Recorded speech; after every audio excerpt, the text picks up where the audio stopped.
a scorcher out there. Oh, hello. I'm wondering where you've been. It's been a couple weeks, but I assume that you've returned to continue our little tale. Is that right? I thought so. Where was it that we left off? Oh, right. The nasty little Aarakocra ambush that was assailing our new party members. Well, the party is at last united.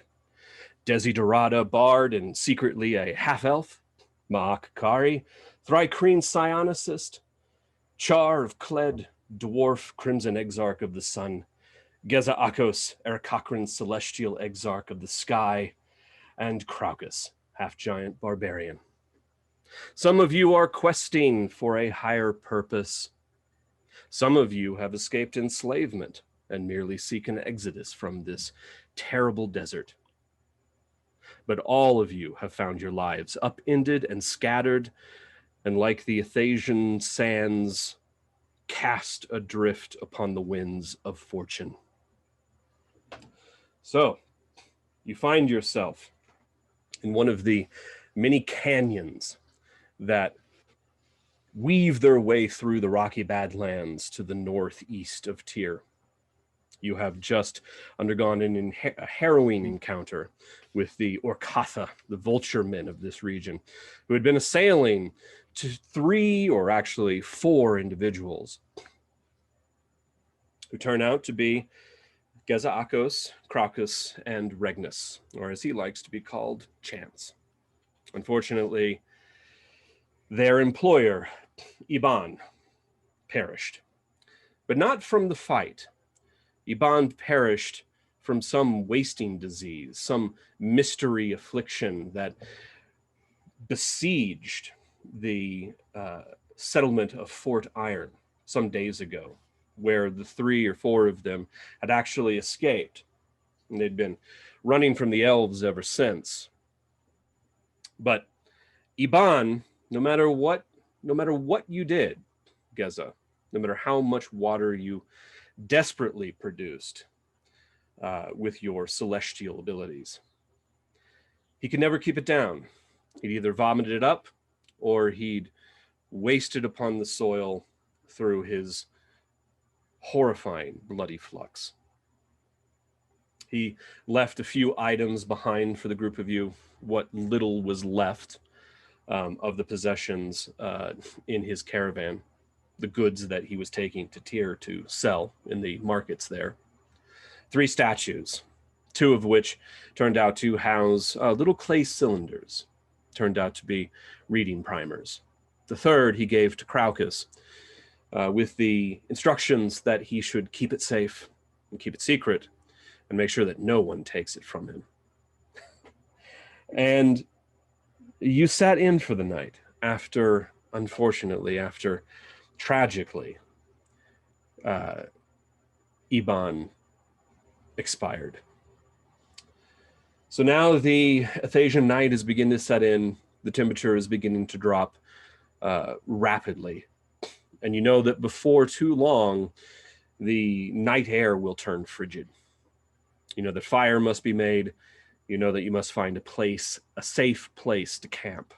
So, as you stand here amidst the ruined bodies of 5 Aarakocra, or Katha, that you managed to slaughter, 1 having fled into the night sky, or the evening sky, and the body of Ebaan still lying there in the sand. What is it that the group of you intend to do now?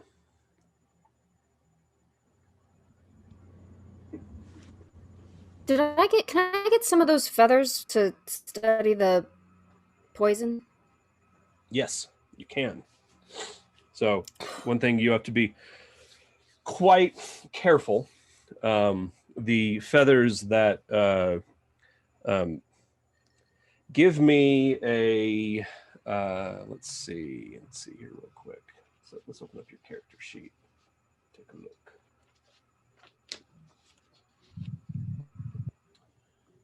So, poisoner. So what you need to do for me is give me a medicine check. Yes, a medicine check. 14, 18 modified. Not too shabby at all. So as you begin to inspect one of the bodies of the black Orcatha vultureman, you can see that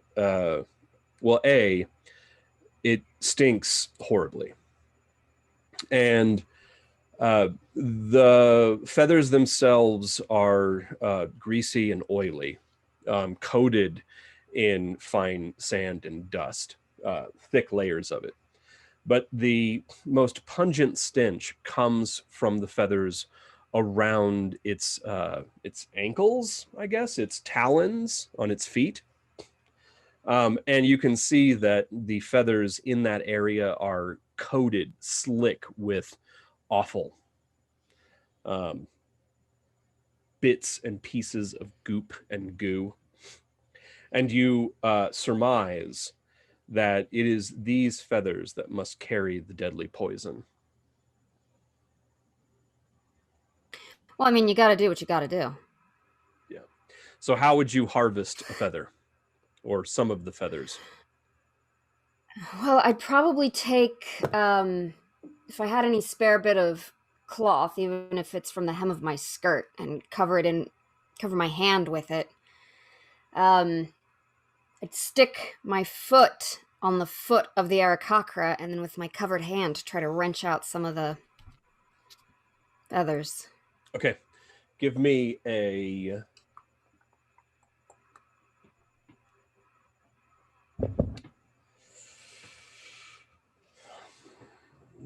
Ooh, sleight of hand. Give me a sleight of hand check. Yeah.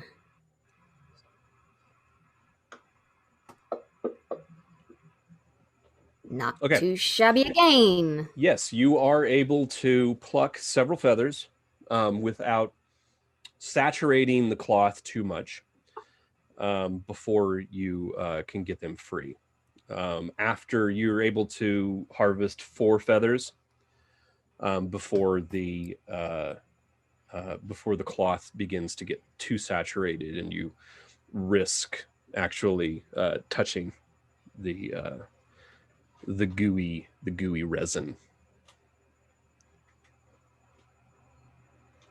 Where are you going to put those feathers? Well, I'll have to wrap them up pretty good. Yeah, come back to me. I'm going to think about that. Okay. So you all see Desi going about her business, plucking feathers from this vulture for some reason. So what do the others, the rest of you do? I believe there was some discussion of harvesting blood. I don't remember who said that. I think that would have been Ma'ak.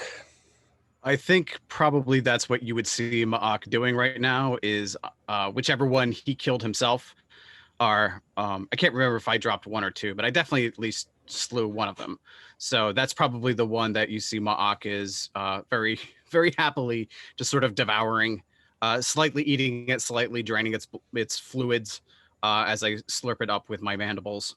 It's probably a rather grotesque sight, and I suppose it's a small blessing that the creature is dead, because I don't think you probably get this sensation that wouldn't stop Ma'ak if he was hungry. But that's probably what you see him doing, taking his time and enjoying his food.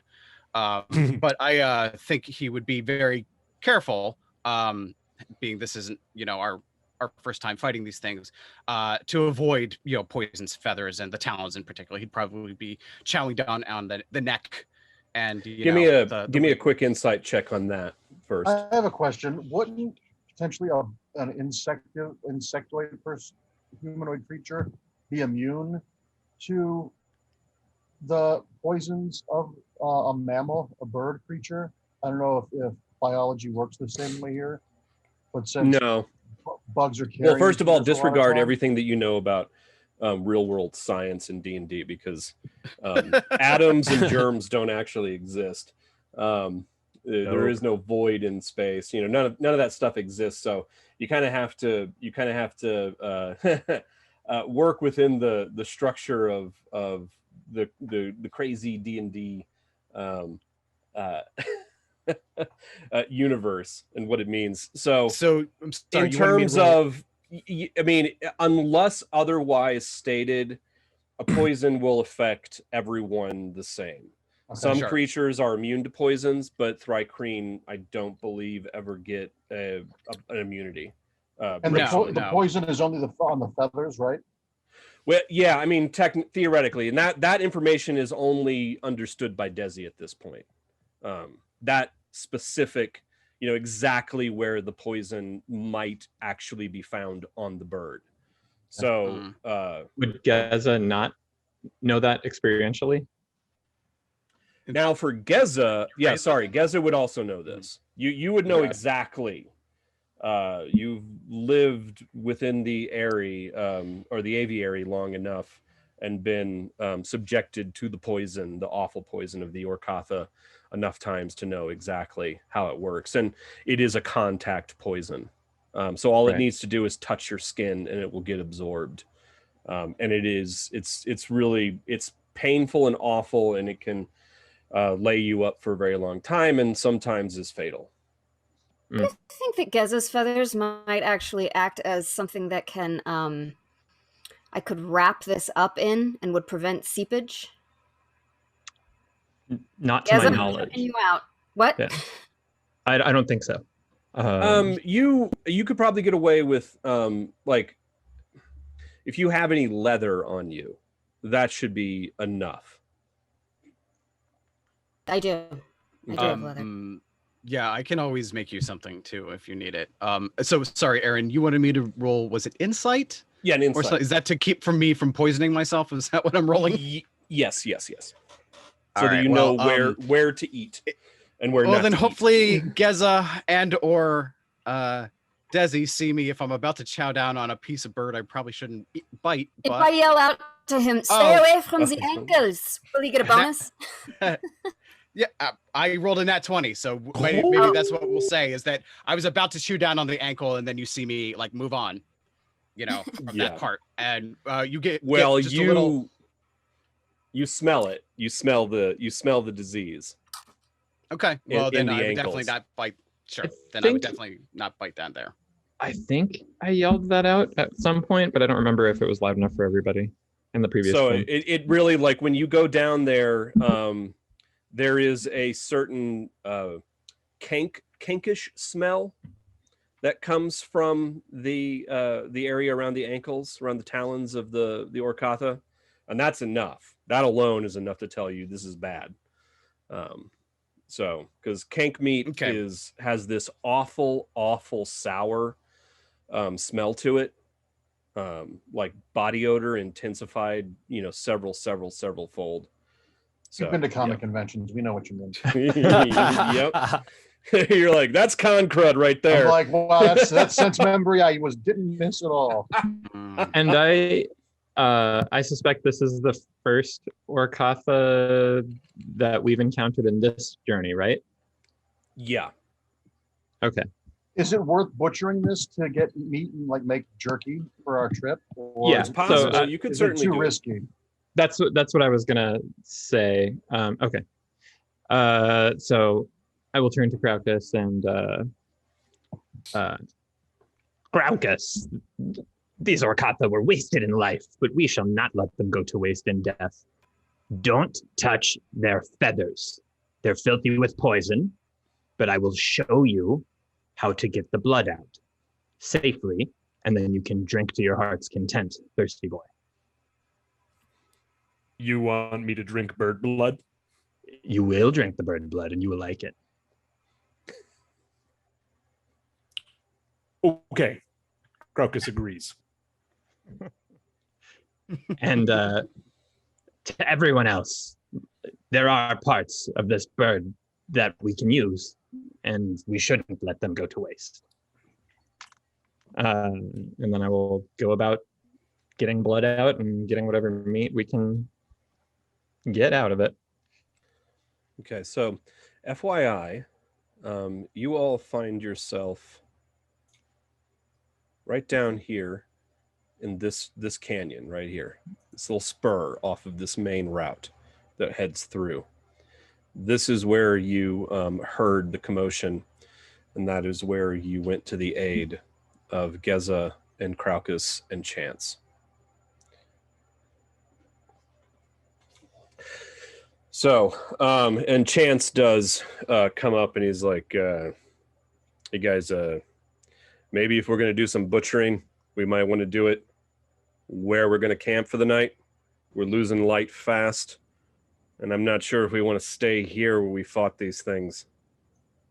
They might come back with more. Absolutely, Chance.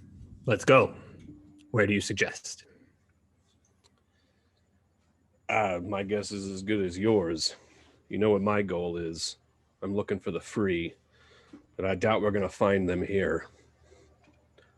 No, we're in transit. Perhaps you all. Did you see any caves on your way to aiding us? Give me a survival No. check for Cha'ar. Cha'ar needs to give me a survival check. Okay, where do I do that? So on your character sheet, Uh-huh. open Skills. that guy up and go to the skills tab. Okay. And then you're going to double click on the little tiny 20-sider in the under survival, the very bottom, Under the very, very survival? bottom. Okay. Okay, so you do Booyah! know. So, Char, you have traveled this way many times throughout your life. You are often sent to Tyr on caravan missions. So you know this trail. This is one of the main routes. If you're not going to Fort Iron first, which often you do, if you're going directly to Tyr, this is the route you take through this wide ravine between these mesas. And FYI, just so you know, these hexes are 10 miles. So you know that several miles up the main gorge, there is not a cavern, so to speak, but there is a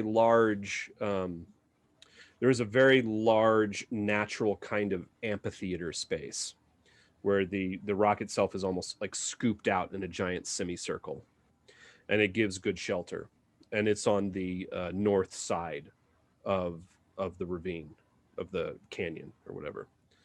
So, but you know that it's probably about 2-3 miles from here.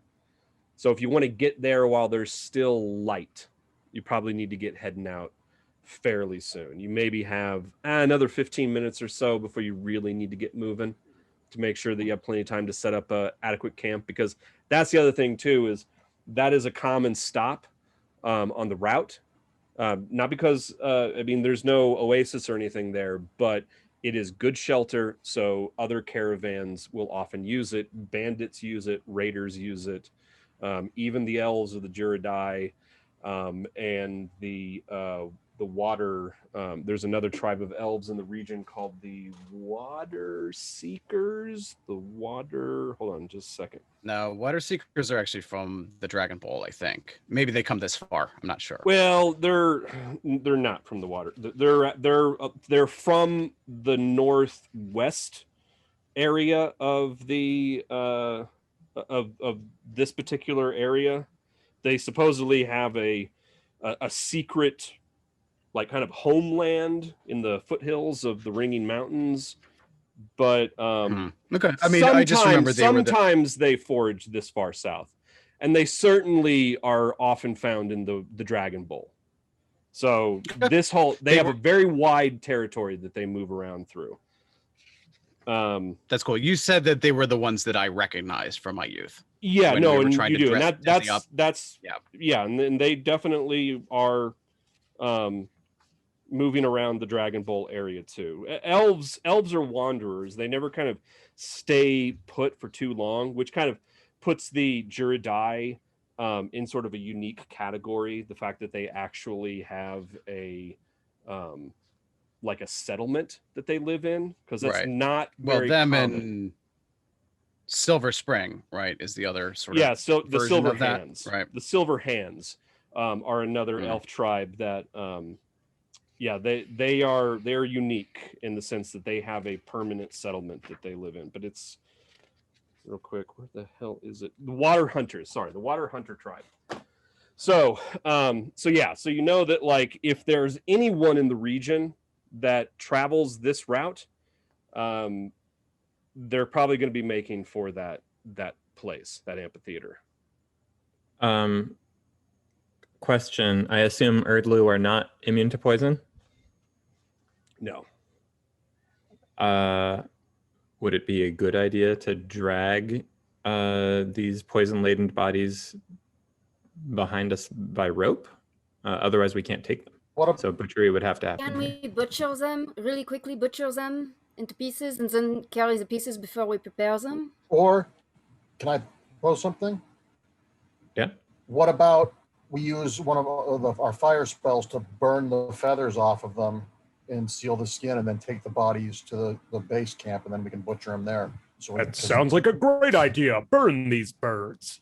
Well, I mean, that's what they do, you know, in like they do that to cows' udders and milk What's a factories and cow? stuff. Well, it's the thing we get leather from, but leathers apparently exists in this world. So, bleh. Did No, you just would mock you would me, get little most of your one? leather would come from things like Erdlus and stuff. But yeah. Yeah. So And Erdlu leather, specifically. yeah. Earth leather.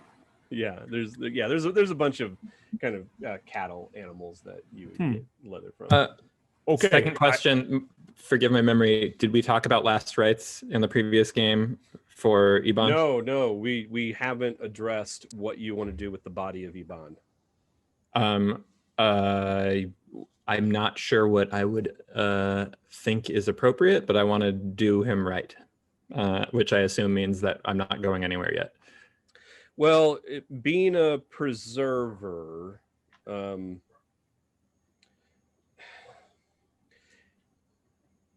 I mean, it's up to you. As a celestial exarch, you would be inclined to bury his body under a pile of stones on the crest of a high ridge, closest to the sky that you could find.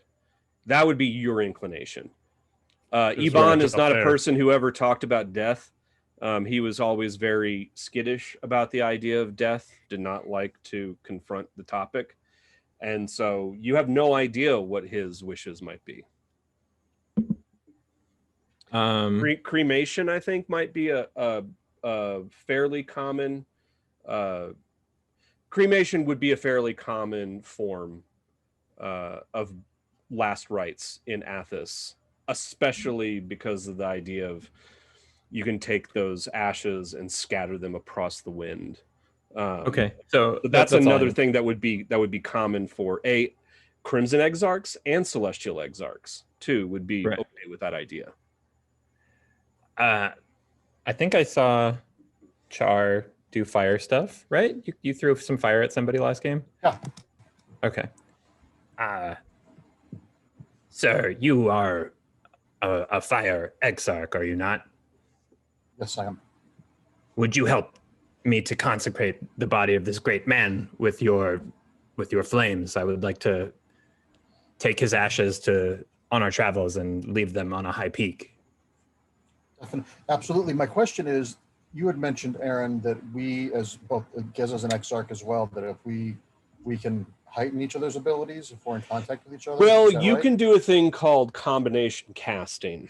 Now, I was going to kind of talk about this a little bit at some point because I still kind of need to conceptualize what that exactly looks like in 5e. But the way that it traditionally works is in second edition, clerics have major access. You basically choose your school of spellcasting that you want to be associated with, and that gives you major access and minor access.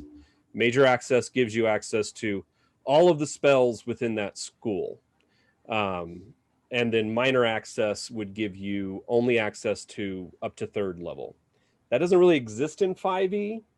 And what combination casting allows you to do is, in second edition at least, it allowed you to, the two of you would have to hold hands. You would both have to be in contact, have a major contact with your particular element. So for instance, Cha'ar would actually have to be standing near a very powerful and destructive fire, something that is burning like the body of some living or organic creature. I mean, Ebaan could even be part of that, or even something like a building that's on fire, a cottage, something like a regular little bonfire doesn't work. It's got to be major access to your element. For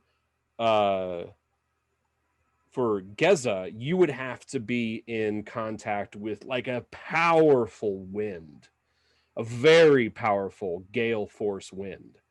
And with the two of you in contact with those two elements, you would then be able to cast spells that you otherwise would not normally be able to cast.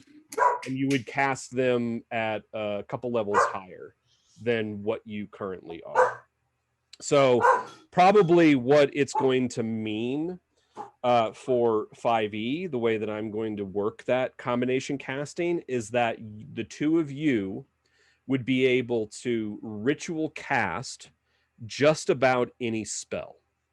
I think is how I'm going to play this, because there is no major or minor access. So basically, the two of you would have to, once again, like I said, you'd have to be in contact with a major, almost like an avatar of your element. And then you would be spending 10 minutes to cast any spell that you have memorized. Or that you know. And that's the thing, is clerics don't, and clerics I don't think get to ritual cast in 5th edition. I think that's relegated to wizards, or arcane spell casting. In general, no, because we just have access to a shitload of spells at once. Yeah, so that's how the combination casting is going to function, basically. But like in this moment, without there being access to greater things, like holding hands and just trying to cast a couple spells together or whatever would have like no greater effect. It wouldn't have any effect. I mean, granted, you could it would be a lot easier for Char right now, because if you were going to cremate the body of Ebaan, that would count, because you are burning the body of a theoretically powerful preserver. I mean, even if he's not dead. Or what's that? Could we burn the body and then I'll use that fire to, no pun intended, char the dead bird creature? So we can. You could. The problem is, like, cremating the body would take most of the night. So. Well, maybe that's the combination. When they combination cast, it's almost instant cremation. Like, rather than it being this sort of long, painful burning, it's Ebaan is immediately reduced to ashes. Yeah, like maybe I could cast, like he's casting a flame spell and I'm casting a wind spell that like augment each other. I'm casting like a bellows on a. Well, exactly. Unfortunately, like I'm doing Dust Devil and he's doing one of his flame cantrips or whatever to make it like a flaming Dust Devil or something. I don't know. Unfortunately, right now there is no powerful wind. There's no mechanic for that. Yeah, there's no. I just rolled a die. There's no powerful wind right now. Blowing. So you wouldn't be contributing anything. Okay. Well, if it's not immediately possible, we'll bring him with us, I suppose. Could we put him on your Erdlu? Because we must cremate this man. I will not leave him here to die or to lay in the wastes. Yeah, Can you guys hear me? Mm-hmm. Yes. I will carry him. Thank you, Krauk. Chance walks up and he's like, "Listen, guys, can't we just tie some ropes around these birds and have either that Erdlu or Kraukus drag them?" I mean, I've seen Kraukus lift Kraukus is a strong motherfucker. Yes, I think the rope idea is the way to go. I can drag birds. That's easy. But I'm thirsty now, so who's going to fix that? I will immediately crack open a bird for this man to drink of. Now, do you have any water to supplement? Because Ma'ak is the only one here who could drink blood straight. Everybody else would need to be diluted with some water. If I don't, I can create it. I do have a water skin, so I don't know what's in it, but I assume some water. We'll say that you have a half a gallon in your water skin currently. So yeah. So you could fill it up. You could create blood. a gallon of bloody water that Kraukus could drink and get him a quarter of his daily ration, his daily requirement. Okay. I will do that. Okay, so long story short, you do that. You tie up the vulture men and strap the body of Ebaan onto the Erdlu, or however you want to do it. Doesn't matter. Yep. Whether Kraukus is carrying or dragging, doesn't matter. Ropes on birds, body on back. Got it. Yeah, and then you can get moving. In terms of, did I distribute any treasure from last No. time? No. So there was a note written on my thing that says experience points, exclamation point. We were supposed to ask you about XP. Yeah, experience points. So okay. So this is the way I think I'm going to do experience. This is going to be a little bit of a combination. It's going to be goal-based, but I'm also going to give you experience based on, traditional combat, as well as my old favorite tool of bonus XP. So let's hand out some XP as you guys are getting ready to head out and make your way for the natural amphitheater. So we have to go back all the way. Let's see. Let's start here with the Orkatha ambush. It is going to be 200 XP for each of you. Where do we log this now? So that should be on the first page of your character sheet. You would think. You would think. It's not under log either, which is where I thought it maybe the other. Yeah. Maybe. Do you have to give it to us or something? Adventure. Notes, bones of deity. Huh. Oh, okay. So you hit the little magnifying glass under your class and level, and from there you can type in XP. Yeah. Okay, gotcha. So there you go. We're all at least 4th, right? So what does that put us at? We're level 3. Okay. Well, that's right. Ma'ak We've been adventuring and Desi are level 4. The rest of you are midway from 3 to 4. So let me open up. Quick. I don't know what to write in XP nor next level. Don't worry about that, Big Poppy.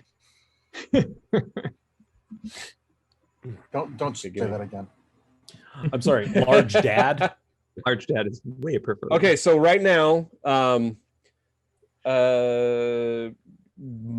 and Desi should both have 2,700 XP after they leveled up to 4. Because I just gave you a blanket level, so you'll be starting at 27. What's 5th level then? For 5th level is 6,500. Okay, so we got those of you who are currently 3rd level, you want to write under next level. You want to put 2,700. And shit, I gotta. What is crap? That's to 1,800. That's 900. So the rest of you currently have 1,800 XP. And me and Ma'ak have 2,900. Yeah. Yeah, after you get this 200. Right. So cool. everybody else are going to have 2,000 XP now Okay. from the Orkatha fight. Oh, okay. So you're pretty close to leveling up. Yeah, and your next Yeah, level, you want to nice. make sure you write in 2,700. Same thing, Desi, you want to make sure that you write in 6,500 under next level. Mm-hmm. Okay. Cool. Okay, so Done. that is okay. So that's the Orkatha fight, and that's what everybody gets. Now backing up to Kled and the throne room of Kimalok. Mm. The three of you, Cha'ar, Ma'ak, Enormous fucking watermelon. Sorry. How much This is XP bird does blood? How much XP does Brule get? Oh, Brule, yeah. Brule get okay. So there. Brule left. What is 900 divided by 5? Brule gets bonus XP, right? Yeah, yeah. 180. 180. Yeah. Okay, so yeah, you get 180 from the throne room fight,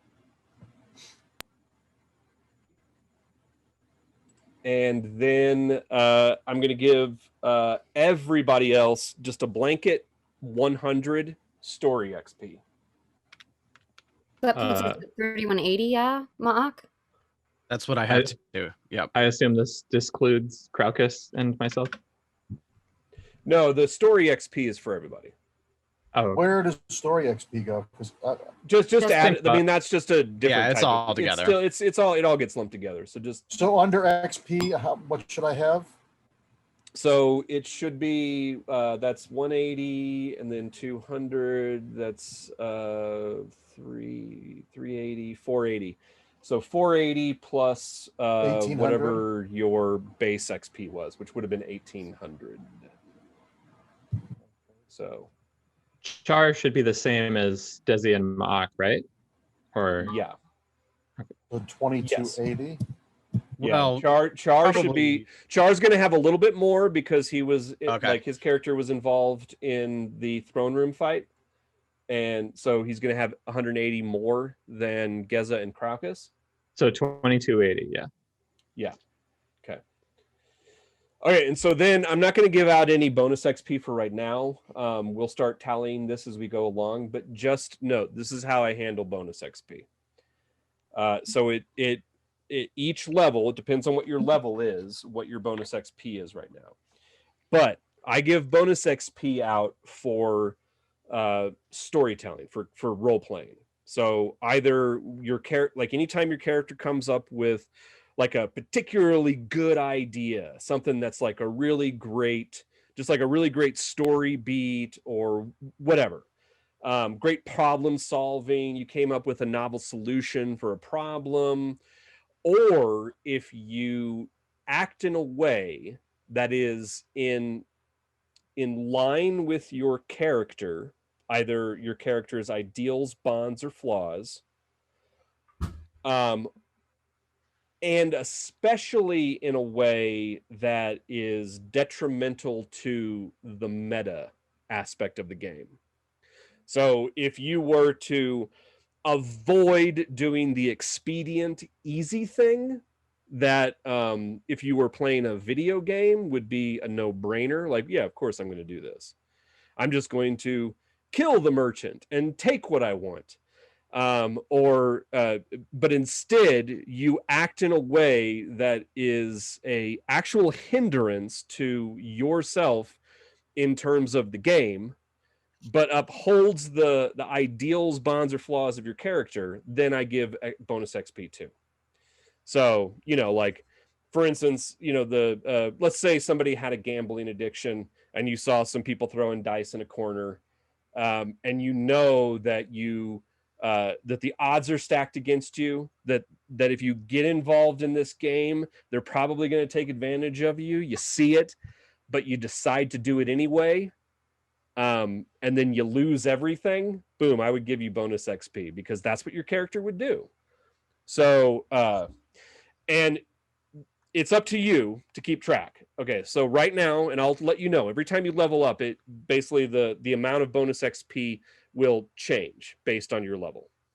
So right now for Cha'ar, Geza Akos, and Kraukus, the three of you, if I ever say that gets bonus XP, you will add, it'll be 35 experience points. And so I will just say bonus XP, Kraukus, that's totally bonus XP. And then boom, 35 XP that you put down. For Ma'ak and Desi, We're responsible for adding it, right? and you're responsible. So just know right now that it's 30. If I ever say you get bonus XP for that, it's going to be 35. Once you level up to level 4, where Ma'ak and Desi are, that bonus XP will go up to 60. So if I ever say to Rob, like if you do something and I like it, and I say that gets some bonus XP, boom, 60. And then once you get to 50, what is it? At 50 or at 5th level, that bonus XP will go up to 125. And that's based on, it scales based on, how much XP you have to get to the next level. So, okay. So that was some crunchy stuff out of the way. Yeah. But that's one of my house rules I've used for a long time now, and I think it's a good easy way to reward people for good role playing, and it's got a good incentive to kind of be thinking critically constantly, like what can I do in this situation to stand out in my role playing and possibly get some bonus XP out of it. And if you think that I you have do something, benefited greatly. yeah. If you think, because that's what I do in my home game. So if you think that you've done something that deserves bonus XP, and I haven't said it, then feel free to call me out and say, hey, does that get any bonus XP? And because oftentimes I'll forget.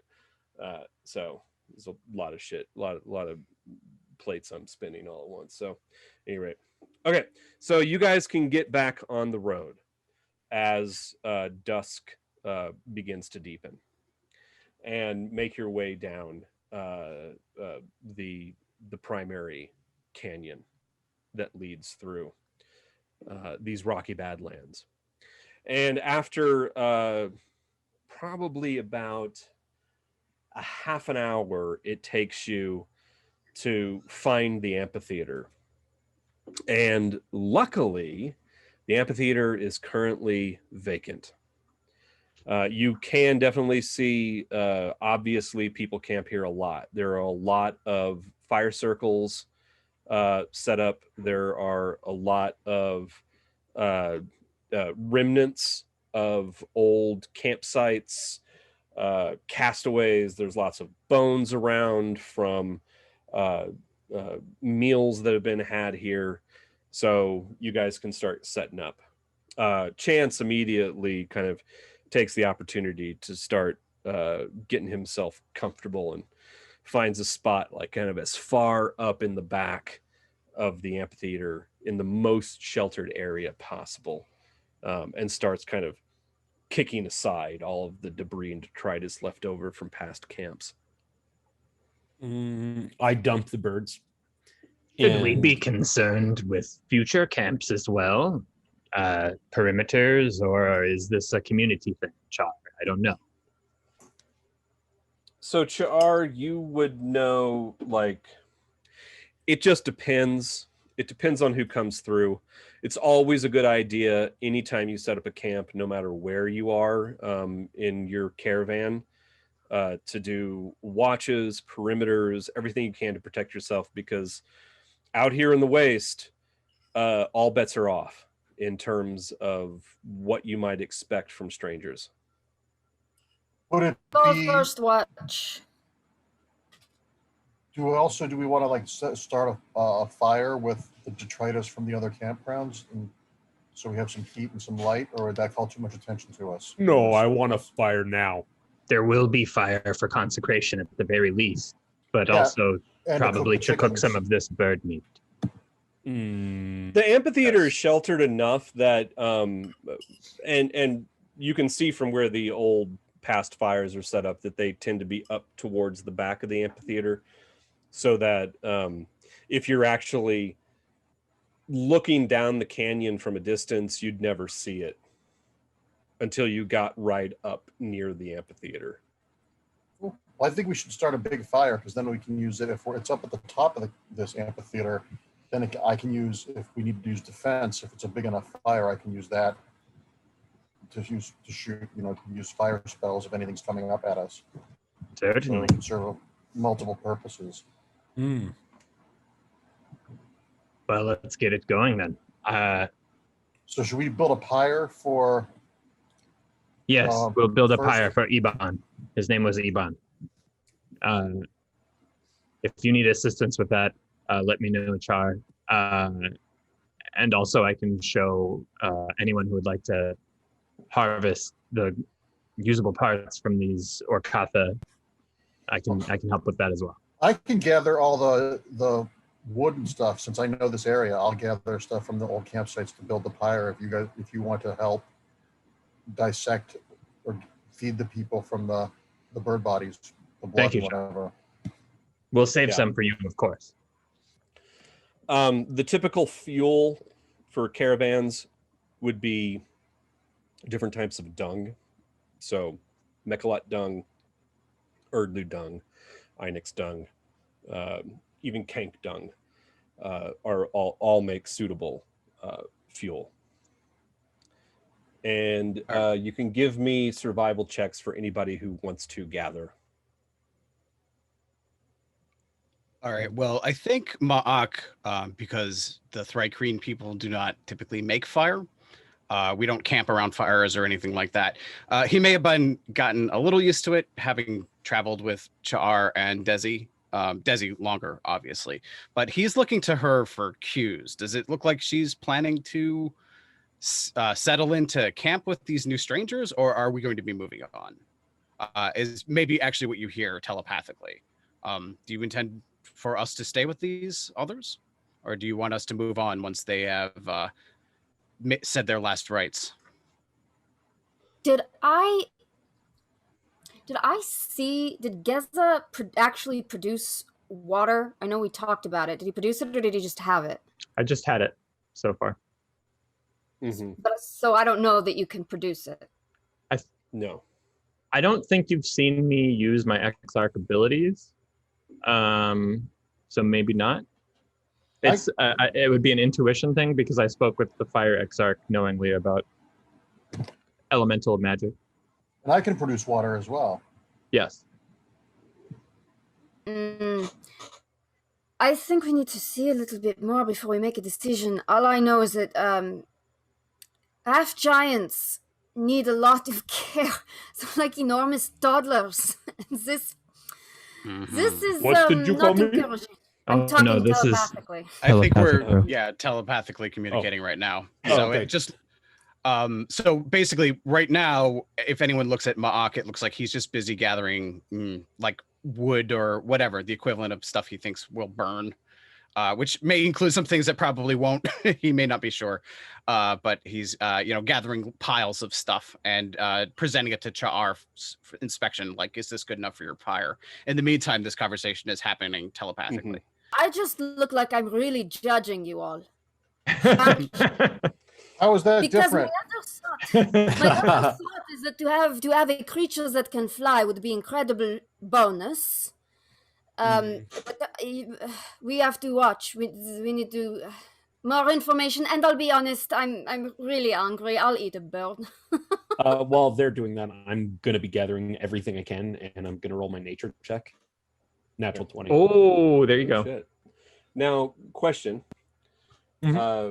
Okay, so this is another house rule. I don't think I've talked about it yet, but because everything is harder in Dark Sun, if you are not skilled in a skill, then you will be rolling at disadvantage. Oh, So make sure you make sure I'm you know skilled that. in nature. Okay. Skilled in nature. nice. Okay, well that's good. So just keep that in mind. If I ask you to, roll a survival check and you are not skilled or proficient in survival, then you'll be rolling at disadvantage. So because Wow, that includes everything is stealth, worse too? in Dark Sun. What? So you may as well wear armor then, because you're already at disadvantage with stealth. Yeah. Anyway, Well, I mean, you can't have. Wait. Yeah. I mean, there's not a lot we of can armor get in into Dark we Sun can in get the into the first place. minutia Yeah. when it happens. But yeah, it's just a +2 isn't much in terms of what makes someone an expert and what makes someone a novice or untrained completely.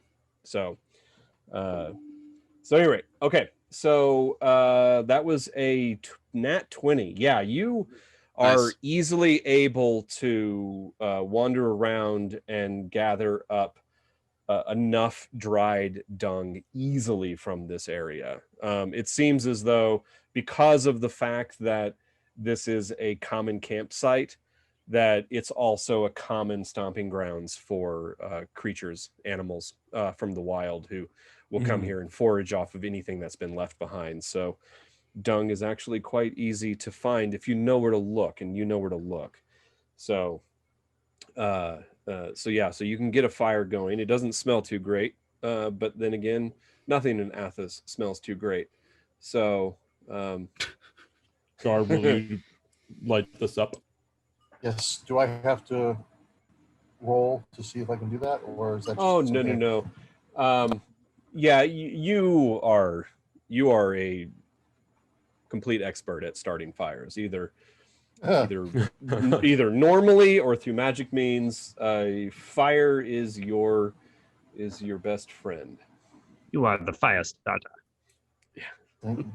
Okay, so you can get a nice roaring fire going. So what are you gonna do with Ebaan? Well, once the fire gets going, well, shouldn't we lay him on Yeah, he'll be laid down before the before we're fire. not just going to throw him in like a log or anything? Yeah. Mhm. Okay. So you can basically mound him, like place the fuel, we'll say, on his body Gizmo, enough you help me. to get it going properly, and it becomes an intense fire. And as the flames begin to eat into his fats, it just intensifies. Who is the one who placed Ebaan in the fire? Or okay. I mean, Crocus. Crocus would probably place him down, yeah? Okay. I asked Gezo to help me Sure. Okay. keep his clothes nice. Help Of me course. cover him. That's a question. Do we want to take anything from his body before You we take anything, I will snap your arms. Okay. I I mean, there's think not he really gave anything us- left. The all of Ebaan's belongings were Mhm. stolen in the night. A few, Okay. like the couple nights ago, by those weird Erdlu. little creatures. I mean, Fucking Erdlu. they kind of look like Erdlu, but were much smaller than an Erdlu, and much Are they more like- cunning than an Erdlu. Like Creepy. kobold people kind of thing, or is it something totally I mean, yeah. I mean, they probably look about as close to a kobold as you'd ever find in Athos, They were Mhm. but nasty they're little much more beasts. bird-like. So they have the body. They had the body structure of a large bird, probably about half the size of an Erdlu, standing about 4 feet tall at the most. Long necks, but instead of a bird head, it was more reptilian. No feathers. And they had, when you witnessed one of them scuttering away off into the dark, I assume it probably would have been Geza or Chance. You could see that they have actual articulated hands, not wings or like kind of vestigial wings like the Erdlu have. But they took everything. They took Ebaan's spell book. They took Ebaan's money pouches. They took just about everything that they could get off of him. The only thing that you were able to save from them were the statues. So yeah, outside of Ebaan's clothes, there's nothing to even worry yourself with. And at this point, they are they were thoroughly soiled and torn to shreds, even though they were quite nice. They were really nice garments, silks. But yeah, no, they were, at this point, they were worthless.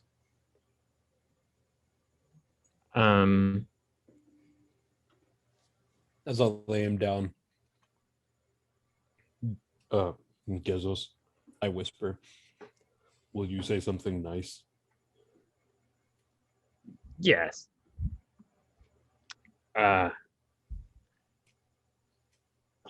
Ebaan was the best Rais, the best man I ever knew.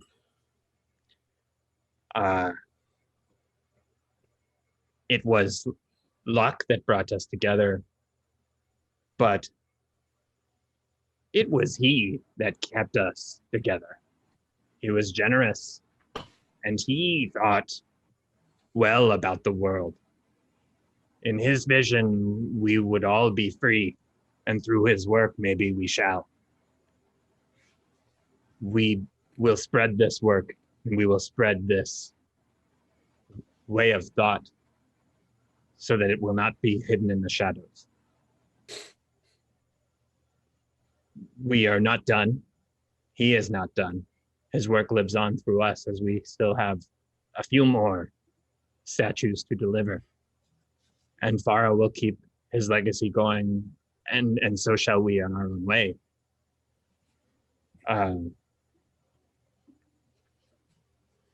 He will be missed, but his work lives on. We live on. I'll do as he says. I'll be good. I'll make sure they're safe. You know I would have walked into fire for him. Thank you, Gezos. Char, if you would.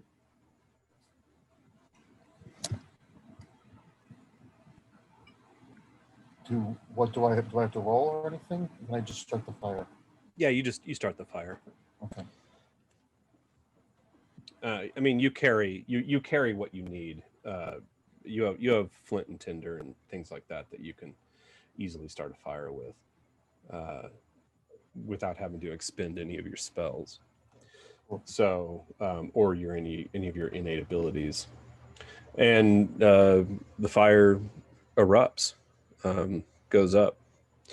You can even see that Chance, for all of his flippantness previously, his crassness, sort of turns and walks off alone. You see he turns kind of quickly, and as he does so, you can see a hand kind of go up and brush his face, and he walks off towards the back of the amphitheater. All right. All this time, Ma'ak has actually watched this whole ritual very curiously. Everything about this is very strange to him. And so he has basically been pestering Desi with all kinds of questions as this has been going on. He doesn't want to actually disturb them as they work, but he's like, is this what all humans do? Why do you burn the flesh? It seems a terrible waste. Sometimes we do this. Why? Would you eat some or something? What would you do? No, they seem to care about him. I think they might find it rude. Yeah. It is actually the way of the Kreen to bury our dead in the same place that we lay our eggs, so that we connect the spirits along the circle of Dej. That it aids in the reincarnation process. So all our great mystics believe. I think that is very lovely. However, we give live births, so we don't really have that opportunity available to us.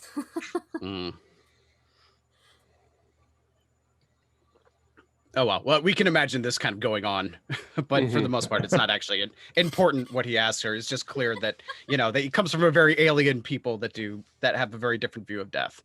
Yeah. When Regnus walks off, does he leave the cylinder behind? No, he's got that on it. They're small. Remember, they're little 1-inch cylinders, and he's already stashed them away in a belt pouch. Did I notice Desi or Ma'ak dealing with the poison-laden or Katha bodies earlier, or was I caught up in my own thing? Give me a perception check.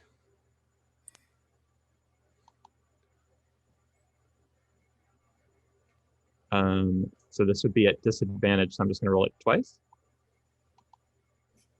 Yeah. I mean, I could give you disadvantage, but that's just as easy. So an Well- 8. No, you weren't. You were kind of wrapped up in your own thing. Okay. Well, I'll just say aloud, Craucus, and anyone else who's curious, I will show you how to get the usable parts of an Orcatha without harming yourself, if you so wish. No, And, I you will get start it for me, please. I think you would suddenly find Ma'ak like right next to you, very curiously, like watching you do it.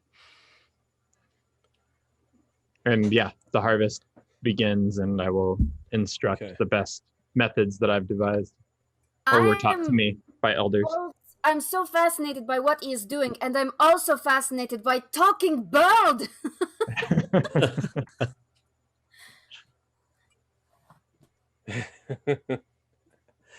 Yeah, so you can start setting up the rest of your camp as the body of Ebaan slowly begins to cremate. At this point, the smell of burning flesh, which is basically the smell of meat, starts to make all of your stomachs grumble wildly. And it's a disturbing experience because you're all so hungry and you're all so thirsty, and your mouth is watering from the And the Orcatha poison is only surface based? Yeah, it's contact. All it has to do is touch you. But their meat is not tainted, just the feathers. No, and that's the whole thing. Like Geza, you witnessed many times when they would feed the Orcatha that were kept in your aviary where you were enslaved.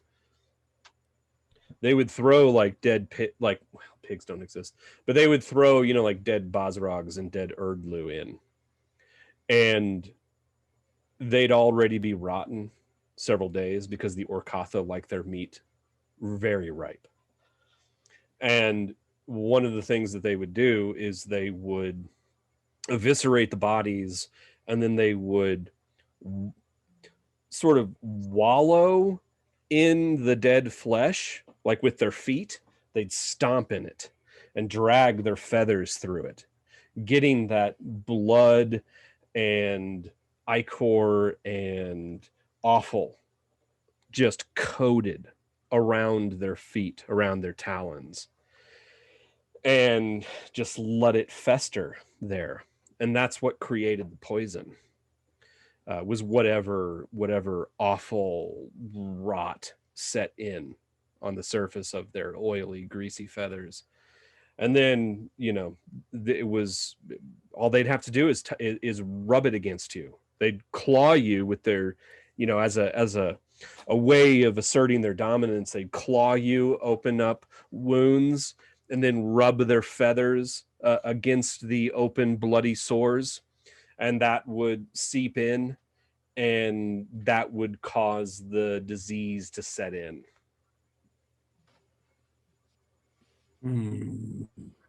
Chance, Gezos, I'm hungry. I need to eat. Okay. Yeah. One thing I Craucus. need you. Okay. Yeah. Okay. So you can. I'm not going to belabor the point. You can butcher the birds easily enough that since you know what you're supposed to do and what not supposed to do.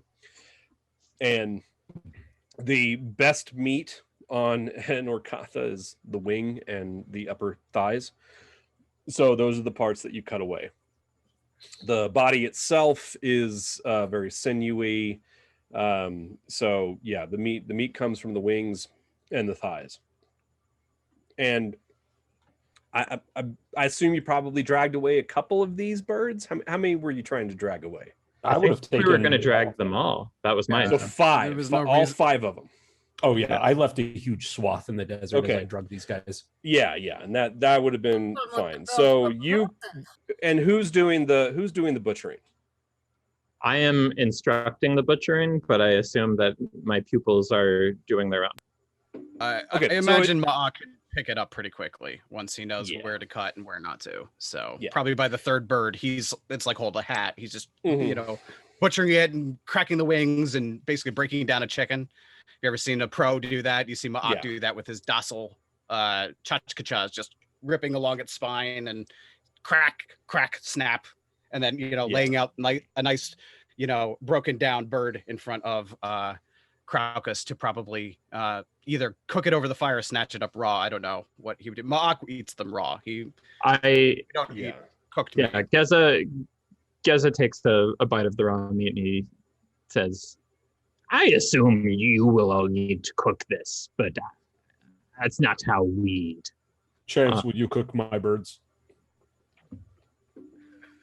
Chance. Oh, sorry. He says, so what, now you want a favor after you threw a rock at my head, big boy? That was earlier. I was mad. Yeah, fine, I'll do it. Thank you. So yeah, you're able to butcher as much as you want. You cook as much of the meat as you possibly can. I mean, there's a lot of meat. I mean, you end up with probably like 50 pounds of meat off of these birds, which is probably only going to last. Like, you're not going to be able to eat it fast enough. Can we make jerky out of it? You smoke it? could, I but mean, it would Ma'ak need to wouldn't know how, but yeah, it would have to sit in the sun, and you wouldn't cook it. You would lay those strips out in the sun, and they'd have to. What about can- smoking it? Suppose we got sun. We got a fire. We cut thin strips and put it over the fire and smoke it. We could, Yeah. or even if it's not a complete process, we could smoke it to mostly complete and then sun it the rest of Yeah, tomorrow. or simply just sear it, like Yeah. like an old age steak, and at least to get us to the next place. We'll say that okay. So be why don't a who's in charge of the cooking? Well, I think I should be. yeah, since I would think since the I got fire priest. the fire guy. Guy named Fire Char. guy. Can I I don't know what- assist him So Still, that would tonight be- we're gonna have some charred meat for dinner. Well, why don't you give me then, Mark? Give me a do you have You don't have nature. Let's see what you Can I I assist have with nature. my This is nature? nature. history. This What's doesn't that? count as healing and herbalism, I guess. It would be either nature. Can I assist him with a nature check, or can I do it with him assisting me?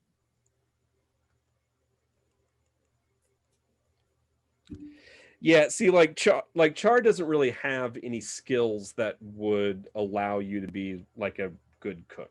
I mean, you know how to use fire, you know how to burn things, but Hey, Crocus, are you outside of nature? medicine, Yes, yes, I have maybe, nature. yeah, I think like why don't So you're the cook.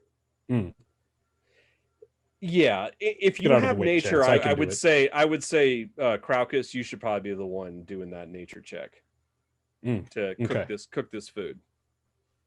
Isn't there a feat for cooking? I could see Crocus taking that. Oh, food is very important to him. Yeah, that could be an interesting aspect to your character. He gets He's bonuses actually to his quite a good cook. He gets Yeah. bonuses to intimidation when he explains how he's going to prepare you. Yeah. So yeah, Crocus, give me that nature check. Okay, 17. Noise. We will say that you are able to get 3 days rations for the entire group out of all of this meat, and that Okay. includes your extra need as a half giant. Okay, I'll add which that is to which is my- somewhat balanced out by Ma'ak's lesser need. Not quite, but close, but enough to get all of you 3 days worth of food. That's a victory, for Yeah. sure. And That's a 4th of July. as we're prepping this extra meat and whatnot, Craucus had already, he drank the half gallon I had, plus the blood or whatever of earlier. So I'm going to create water to fill my own jug, and I can do this multiple times. I have many spell slots left, so I will offer, if anyone needs their water skins filled, I'm going to be filling my own, and I can probably get the group good for the night and tomorrow at least. So When he does that, I start pounding on Ma'ok's shoulder and going, and in my brain I'm going, we need him, we need him, we need that one, we need that one. Excellent. yeah. Water priest.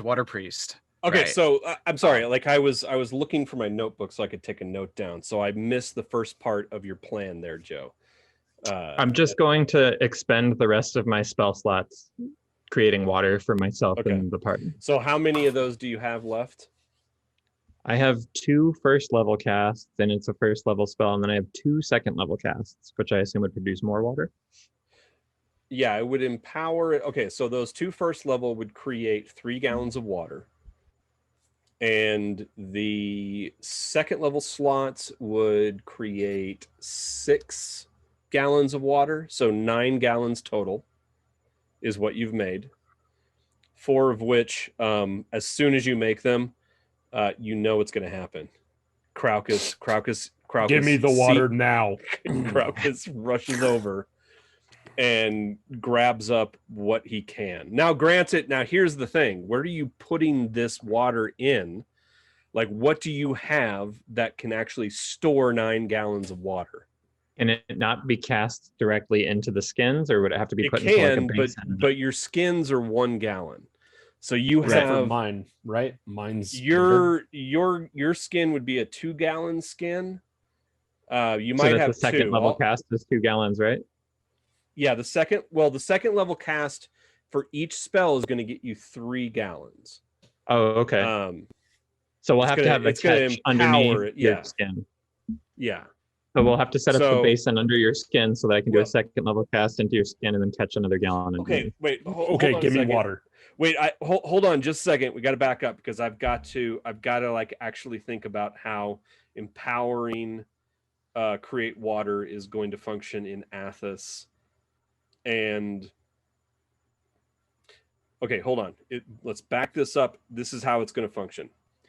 For every level higher than first that you cast a spell, you're going to add 1 half gallon. So if you cast it at, so we're less than where we were.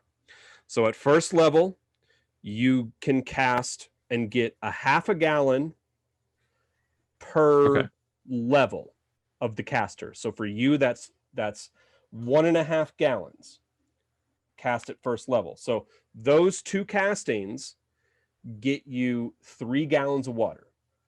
Now, for every level higher, you're basically adding 1 level to the caster. So at second level, you're going to be casting as a 4th level caster. So that's going to get you 2 gallons. So you're going to end up with 4 gallons, and 7 gallons is what you're going to end up with. And yeah, and let's say for sake of argument that Craucus has 2 2-gallon skins. The rest of you have 1 gallon skins. So it's going to be 4, 5, 6, 7, 8. So yeah, you can fill up all of your water skins. And so I do. Okay. You hear a telepathic voice in your mind say, "Thank you, priest. I will not forget your generosity." And I will not forget your assistance today. We might not have won the day. Yeah. So as all of you basically drink your ration of water for the day and avoid, now keep in mind that when we met,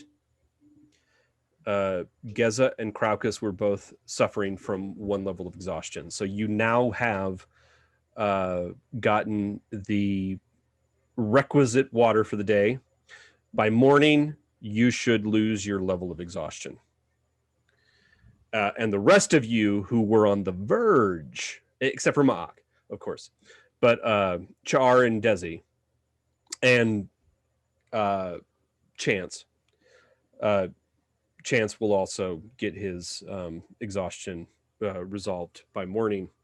You stave off a level of exhaustion for the day because you were very much coming close.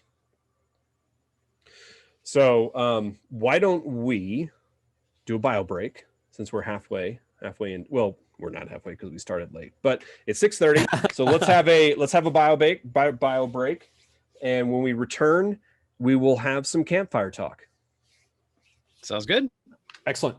I will put up. We will return. What are we going to do? A soft 5, a tight 5, a soft 10, a tight 10? We're not very tight people. Come on. Let's do a soft tenor in case Soft tenor. someone has to take a longer break. So stay tuned. Don't touch that dial. We'll be right back.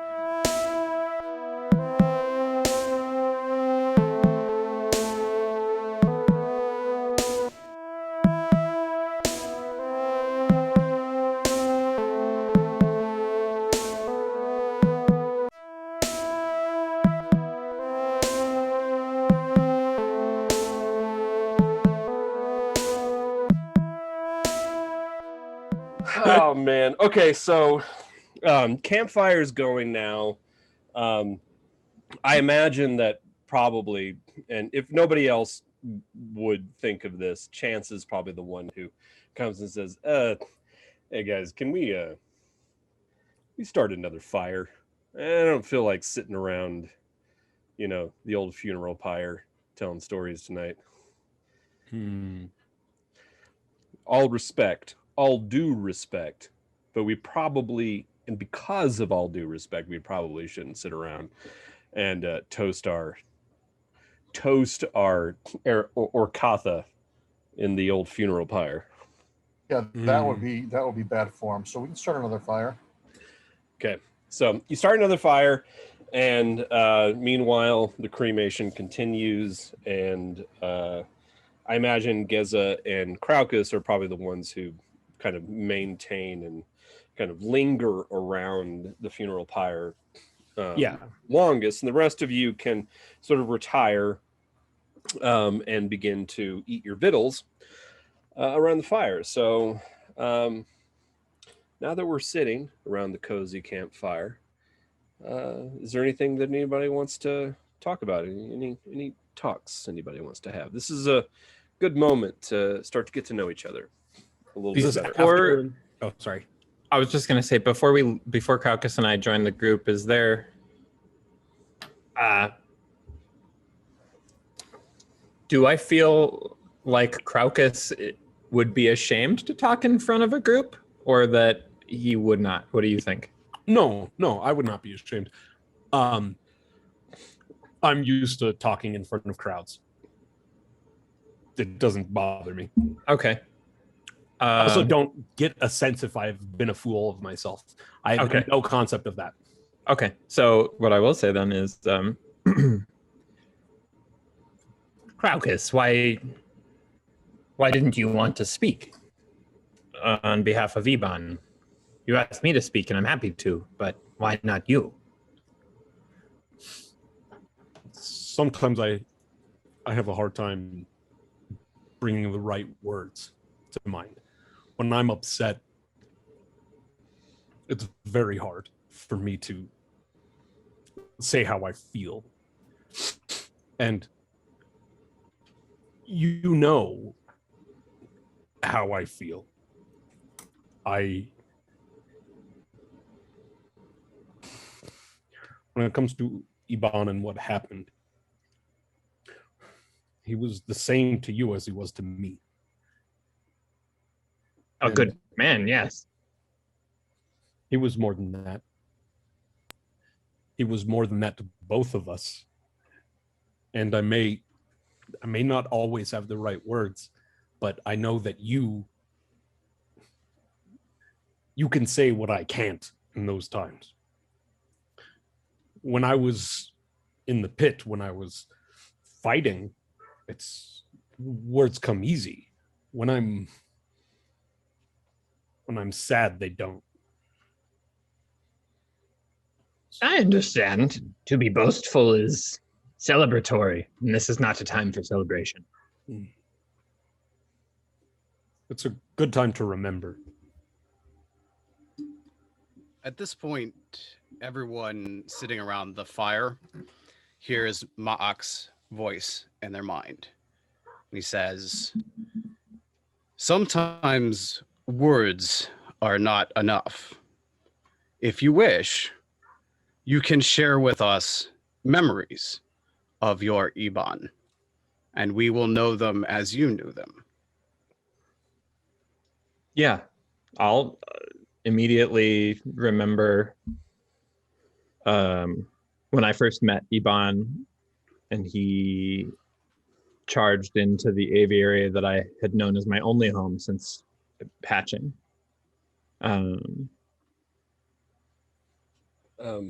Real quick, when you start to talk in everyone's ear,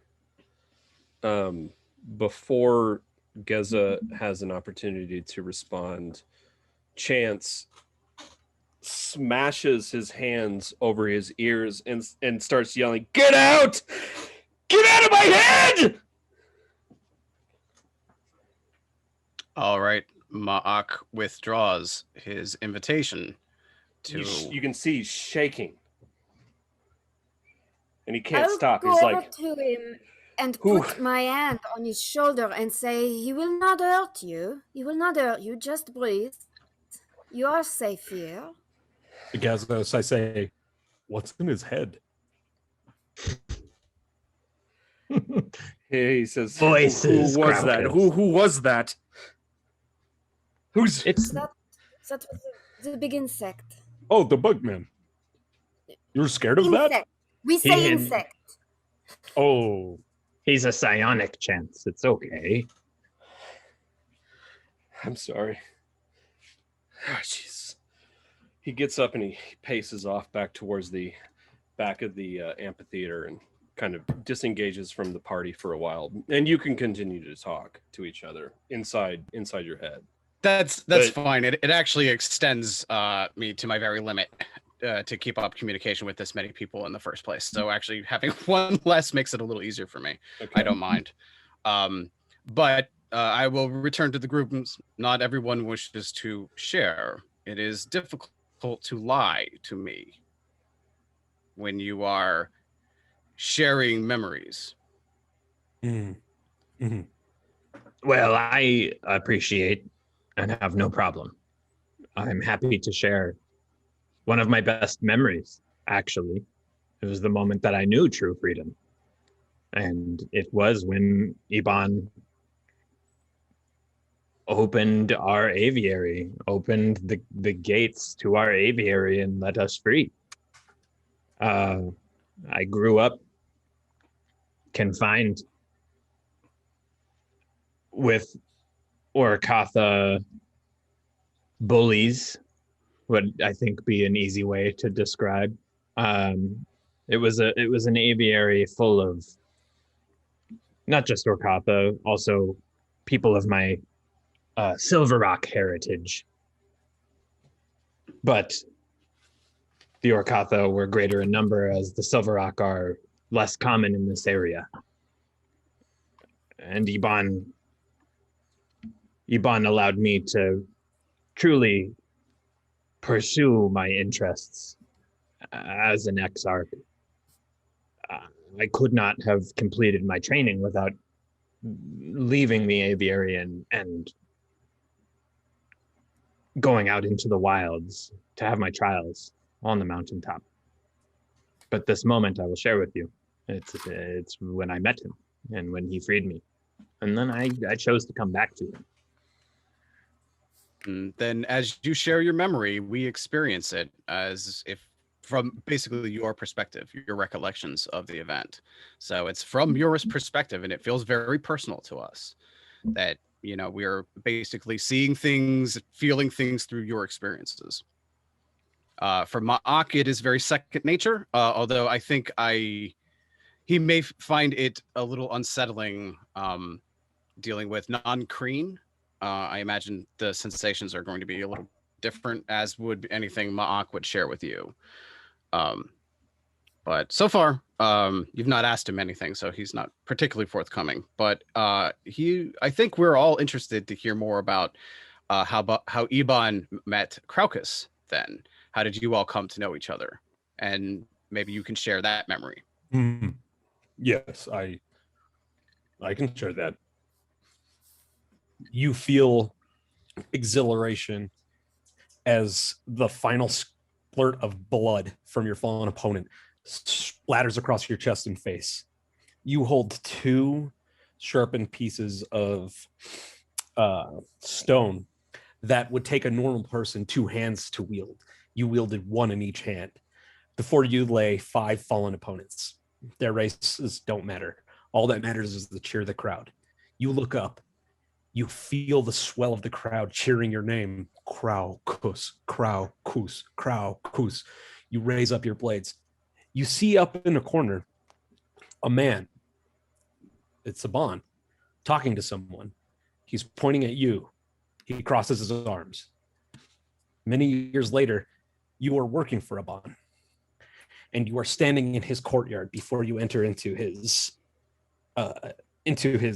business. And you have accidentally broken the arm of a man who was being a little too pushy, but had a meeting with Ebaan. Ebaan comes out, chastises you, tries to slap you on the back of the head, but can only reach up to your back, slaps you on the back. You don't show any sign, but inside you feel a great deal of disappointment and sadness. After he has profusely apologized to this person and they have left satisfied, Ebaan takes you to the side and apologizes to you. I'm sorry, Craucus. I didn't mean it. I know. It's okay. Sometimes I mess up, and I don't mean to. Ebaan understands and takes me to the side and gives me a chip and says, "It's okay. I know that you mean well and you do really good work. You're just used to the pits. Take the rest of the night off." Gezos comes in, agrees to watch the front door for the rest of the evening. That was the kind of man Ebaan was. Kind through and through. Always meaning to do good. Always having to put on a tough face. But to those close to him, he was more than an employer. He genuinely cared, genuinely loved. And Craucus feels that so hard. Just recalling that, tears start to fall from his great cheeks. That's great. Bonus XP. Fuck yeah.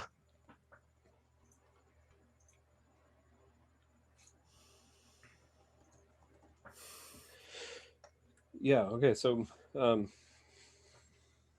leaving it to you guys, like, to respond how you choose at this point. I don't think Ma'ak says anything, but for those who would be paying attention, maybe you notice a slight change come over the color of his eyes. Maybe they are slightly paler or greener than they were previously. He seemed a noble sleeper.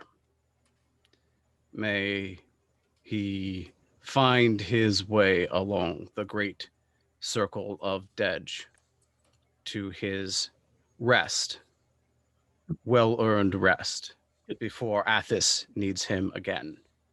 To be clear, Ebaan was no slaver. He was my employer. He was our employer. We chose to be with him, and he compensated us. He was my Ra'is, not my Sabu. He was a friend. So, Ma'ak, give me an insight check. I will attempt to give you insight. I am not skilled at it, so I will roll disadvantage. As I try to, look into the hearts and minds of a alien creature. I guess a 9. What do you think? You don't understand why Geza brought up the idea of Ebaan being a slaver. I don't think Ma'ak assumed that he was. Oh, I thought I heard you say slaver. My bad. Well, I don't know. that's the point. master? I don't know. want to interject because that's what Geza heard in his mind. I heard Well, slaver. okay. I heard slaver too. All right. Well, I don't think I meant to say slaver. We could go and listen back. Wait. Here's the thing. It's like because you're a little confused, but you take his statement at face value, and you think he's just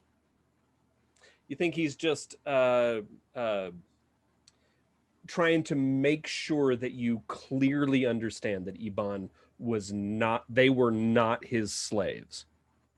All right. Well, They were not enslaved to him, but there is a bit of confusion because you're not exactly sure why Geza brought that up. It's a disconnect. It's a cultural disconnect, and maybe something got lost in translation. You're not sure. You're not sure where to trace it back to. Because we don't have an idea of an employer because stuff isn't valuable to us. Those chips that Kraukus remembered in his memory, that doesn't mean anything to Ma'ak. He thinks that's a worthless piece of porcelain or whatever. But in his mind, what the nearest approximation he could make would be either a Gatok hos or a tech hos, a pack leader or a clutch leader. That makes sense to him. He was your clutch leader. You did what he said. I get it. That's fine. So that's probably what Ma'ak would. He would just assume, okay, he was just your, the leader of your clutch, and now they don't have a clutch leader, which, is probably why they're gravitating towards us. Yeah. On the other hand, Desi, you're the one who's been with Ma'ak long enough to know that he referred to Ebaan as a sleeper, which is the term that Thrycreen use for all non-Thrycreen who must sleep. Right. I would say that very quickly. I would explain to you. These insects do not sleep, so to them, us sleeping is very strange. To him, anyone who sleeps is sleeper. Saying the word in Kreen. This I understand. I suppose I feel defensive to make sure we remember him clearly. We're all on the same page of this truly great man. I believe you have shared with us who this man was, and you revered him very strongly, and that is conveyed to us. I appreciate very much what you are feeling in your hearts, and I would offer to you, I am a bard. I know a great many songs to sing the dead to their rest. If you would like one, I will sing one for you. Yes. That would be wonderful. Mm-hmm. I would love to, but we don't have the rights.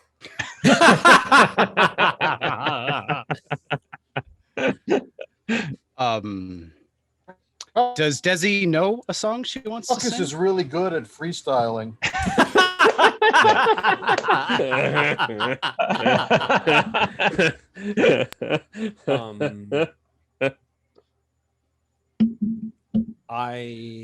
If you start to sing, I I would will say- start to no, dance. Am I frozen? No. Can Thrycreen do that thing that grasshoppers do, where they actually Spit tobacco? No. Oh, they make the They sound. have violins. They have biological violins. Oh, Yeah. That's pretty awesome. I It's would up think to that you. maybe- I'll leave that to Rob to decide if they have. I if think- they have that. I think they do, though. It makes sense. I like that idea. That's a very So- beautiful idea. It'd be a good way for them Um, to communicate and mourn. Like, I mean, It the would Kreen. sound All right. Well, there's a drone. So, just like side note, in the Irish tradition, they'll drone. Like keening, right? Actually, Yeah, where you yeah. hold that keening. Yeah, you'll Actu- keen, and you'll get the drone sound in the background, which would be a beautiful use of grasshoppers. Actually, now that you mention that, there is a line or two from the Thri-Kreen handbook that talks about the way that we mourn, where we will actually creen or keen a very loud sound like that. That's actually kind of haunting. So I would imagine that then when Desi starts to sing and Kraukus joins in with the dance, you see that Ma'ak, something takes over him. He does this almost instinctually. And he starts to keen in a very shrill, haunting sound that maybe would almost sound angelic if it weren't so eerie out here in the wastes. And then he begins to dance a very old dance of the Thri-Kreen people that through Mind Link, he will share his own experiences of dancing with his people, the Hellbreaker pack. And it's been described actually as watching a spider spin a web. If you can imagine, that is sort of this eerie insectile dance that Ma'ak begins to do around the campfire. And if you want, you might even step where he steps, Kraukus, being a imitator yourself, and maybe you would dance the tick duel with Ma'ak as we honor your fallen comrade. And I will, Geza reaches out and touches Kraukus and grants him guidance, which gives him a D4 to add to the ability check for performance. Okay. I rolled a 14. So I got an 18. 18. Nice. Okay, so I'm stomping and thumping my feet in time to create a beat as I move. and for Desi, what's the I know you don't want to sing it, but what's the narrative of the song about? Tell song us I would love to tell us sing, the because story probably- of the song. It's very simple, but it basically is to call the name of the departed and to tell them that lightning is flashing on the water. Rise up and follow it on. Follow it on. It repeats and repeats, so it becomes familiar to the listener. So if they wish to, the music is very simple and the lyrics are very simple, with the hope that it will be joined in and that all will be singing by the end. So change unless it's about the what's the lake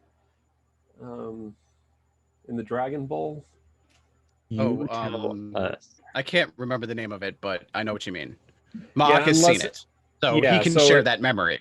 Yeah, so unless it's the lake, unless the song is specifically about the lake in the Dragon Bowl, you would probably replace water with the Silt Sea, because the Silt Sea is, even though you, Desi, have never seen the Silt Sea, it is likewise. It has it supposedly through the stories, it has this scintillating quality that shines like water in the moonlight. And when the lightning crashes over the Silt Sea, because the static charge of the air around the Silt Sea is so intense, sometimes it can cause hair to stand on end. But when that lightning crashes down upon the Silt Sea, it shines like glass in the night. So that could very well be what it is that you're referring to, beyond water. As this performance is happening, however, Chase begins to slowly kind of make his way back to the campfire. And so right now, the individuals involved in the performance are Ma'ak, Kraukus, and Desi, correct? Mhm. Okay. So he comes back and he sits down near you, Geza. The one other individual that he has, like outside of you and Craucus, that he has any kind of rapport with. And he sits down and he kind of stares distantly into the fire. You can still see that he's trembling and taking very deep, heavy labor breaths, trying to control his anxiety, in essence. I wrap my wing around him and I say, Chance, it's okay. These are good people. These are free people, clearly. I'm sorry,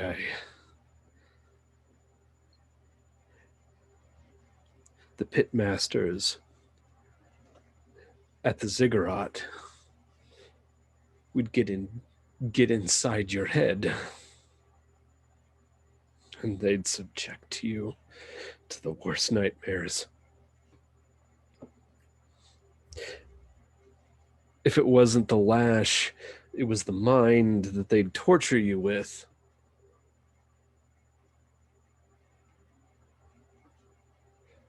And there are so many nightmares they put me through. So many nightmares they put us through.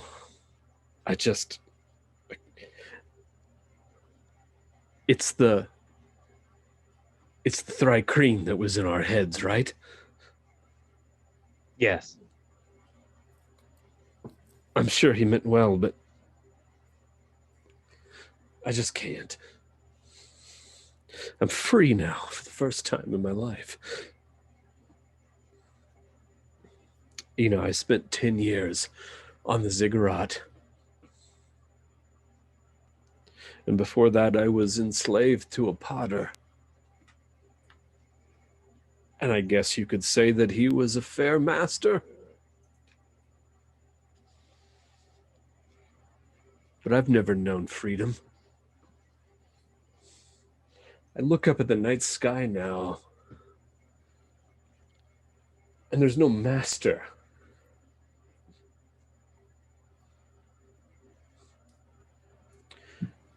There's no fear that a pitmaster might come in and open my back again.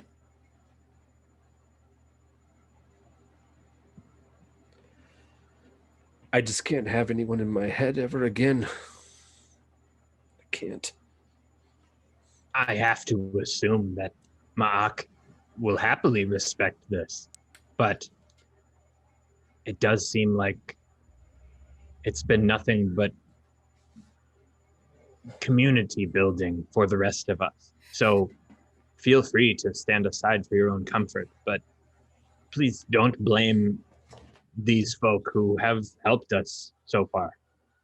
I know that it wasn't meant as a power play. He wasn't trying to be an oppressor to me, but it's just, I don't know, it's just too much to bear right now. It's too close to home. It's too close to the tyranny I've lived under my entire life.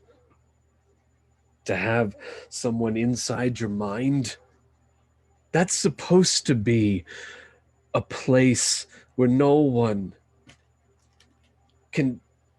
That's supposed to be your refuge. The one place you should be free is in your mind. That's the place that no one should be able to infiltrate. Chance, I'm Even sorry that- that you had to endure this. I'm sorry, and I'm sure that Ma'ak will respect this. It just needs to be communicated. I know. And I don't bear him any ill will. The same way I don't bear Craucus ill will for throwing that stone at my head. I know that we're all just trying as best we can. I didn't realize how strong a bond Craucus had to Ebaan. I've only known you for several days. I didn't know that he was your liberator. I didn't know that he was like a father to him. He's the closest that either of us have known to a father, truly. But in a very short time, he was important to you as well, obviously. Otherwise, you wouldn't be here. He's my liberator as well. I mean, happenstance. Perhaps I could have escaped from Fort Iron on my own, but by myself I would have died in a day or two in the desert without your help. So, And I owe you a to debt. be clear, without his help, he saw something in you as he saw something in us. I mean, in general, he tried to bring the freedom to all as best he could. But he favors individuals, and you're one of them. He kind of pats you on the shoulder and he says, well, I owe Ebaan my life, and he's gone now. So that debt is transferred to you and Crocus. No matter what. I am going to be finding my way on my own soon. I'm seeking the free.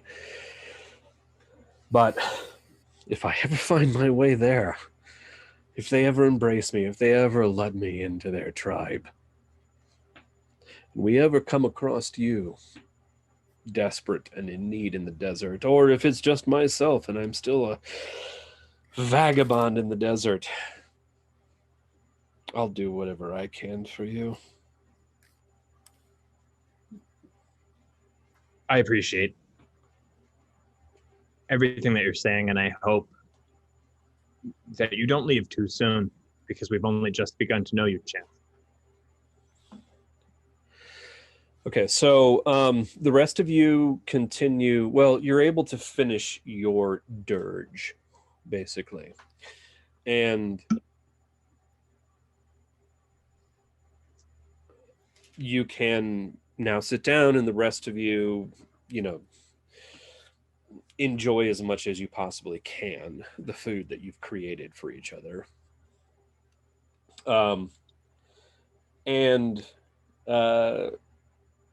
There is that moment that we referenced last time where after this, the mood of the group starts to come back up.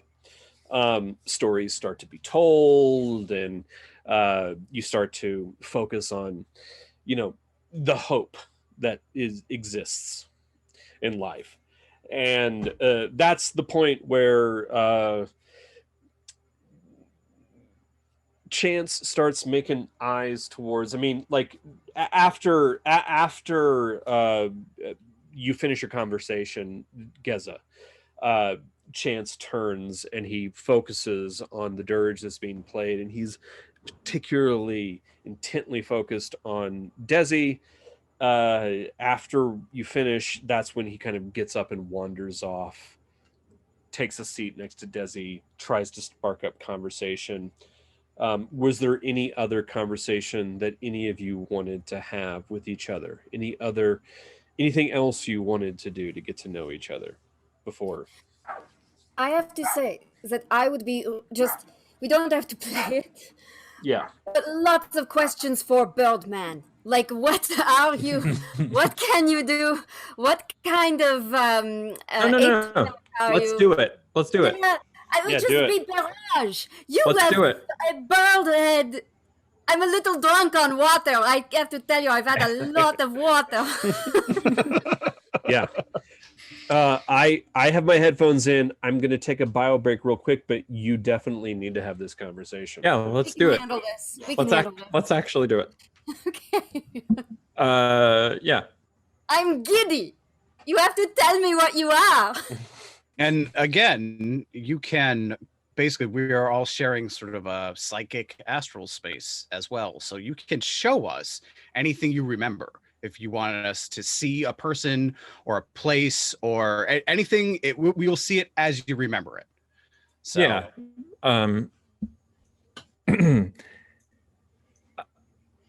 Geza has no shame about anything. So yeah, I am Silver Rock. I'm told. I've never seen my home where I was born,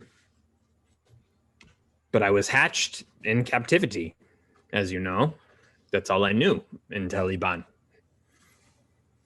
And my homelands are very far north, the mountains, but they're not my true home. I think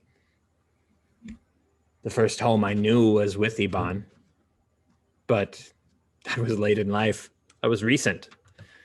Mostly I saw the inside of captivity and adversity between two races of birdmen that should be on the same page, but they're not, because the Orcatha are too far gone, separated from the elements, Athos in general.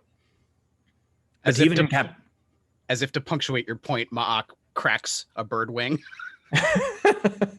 and starts sucking the marrow out of it. Even in captivity, my Silver Rock brothers, uncles, surrogate fathers, they knew better where we come from. To be a wind exarch is very common within our tribes.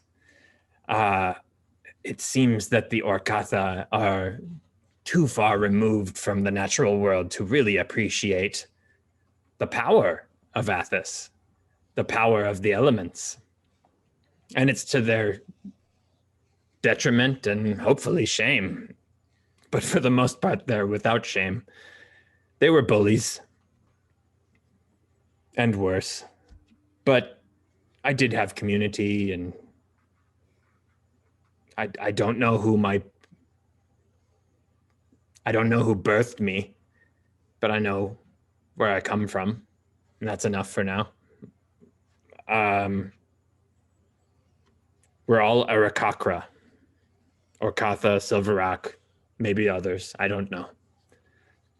That's what we had in this captivity. And for the last couple of years, I've been able to explore the world a little bit more. I did complete my Exarch training on a mountaintop. I went through the trials. I've not developed all of my flight feathers, but I'm capable enough. I don't know what else you would like to know, but I'm an open book. I have no trouble being who I am. And let me just interject that in Athos, in my Athos, the word Arakakra is simply a word in common that means birdman. And it is a fairly culturally insensitive term at that, because it lumps every humanoid that is even remotely bird-like together as one species, and absolutely not the case. Guess I was taking it back. Yeah, I mean, like Arakakra, I mean, it's a term that you grew up with, so it's a term that you still use, but you know that you're not, like, you're Silver Rock, and they are Orcatha. And whether or not you believe in your heart of hearts that the Orcatha are irredeemable as a species, you know that the one thing that they deserve is to be called by what they are, which is Orcatha and not Arakakra. And this is a point that I do make. The Orcatha and the Silver Rock are not the same, but in a certain sense we are. We have the same source point. They just have a wicked and deprived perspective of their connection to Athos. It is a cultural disconnect, and it is not something that can't be overcome, but it is generally not. The Orcatha are bad. But you are intelligent, you can speak, you clearly have culture and knowledge, but the Arakawa do not, correct? The Orcatha do. They speak. The Orcatha do. That's not what we just ate, is it? It is. That's what the Orcatha. Those are the ones you ate. The Orcatha are the corrupted Arakakra. Arakakra have a source point that is the same, and it's obvious. We share too much to be considered completely separate, but we have a cultural difference that's important. Ma'ak interjects for the first time as he stops chewing and looks in your direction, maybe to assess whether he thinks you would taste the same, given everything that you've just said. But the question that actually comes through is, then who was it who gave you your name? And I actually say it in Kreen. Gastakos. I can translate. The rough translation for that would be Akos. Ak means combat, and Kos means air. So you are of a tribe of air warriors, presumably, anyway. And then Geza, well, there's not really a G, but there is a G. And so that could be, G is either blood or family. It refers to blood as family, almost like genetics.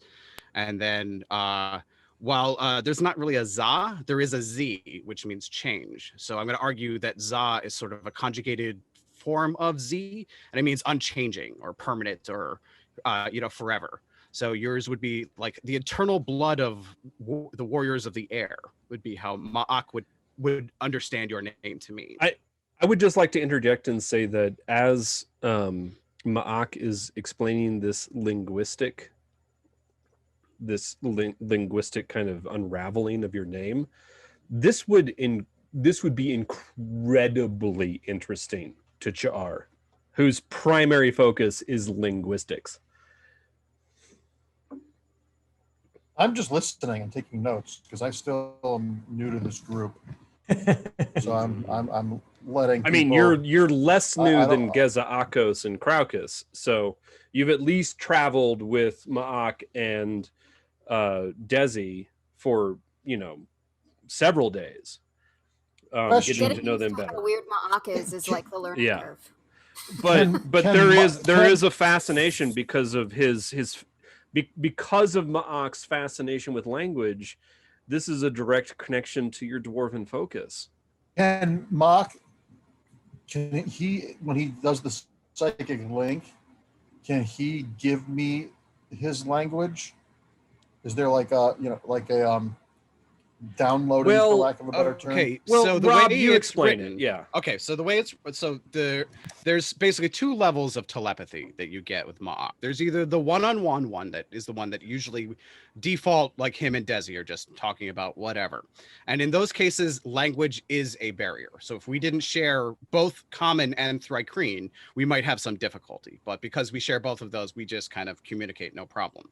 With the rest of you, if you heard one-on-one with Ma'ak, you would probably hear Common, or his version of Common, which would probably be a little chunky and have some weird gaps and assumptions and whatever else that is, kind of a Thrycreen-y version of Common, if you can imagine. Now, the augmented level of that, which is the one that allows him to, the first one is called Mind Link. The augmented version of Mind Link is called Meta Concert. That's the one that lets multiple ones of us share the idea space, share memories.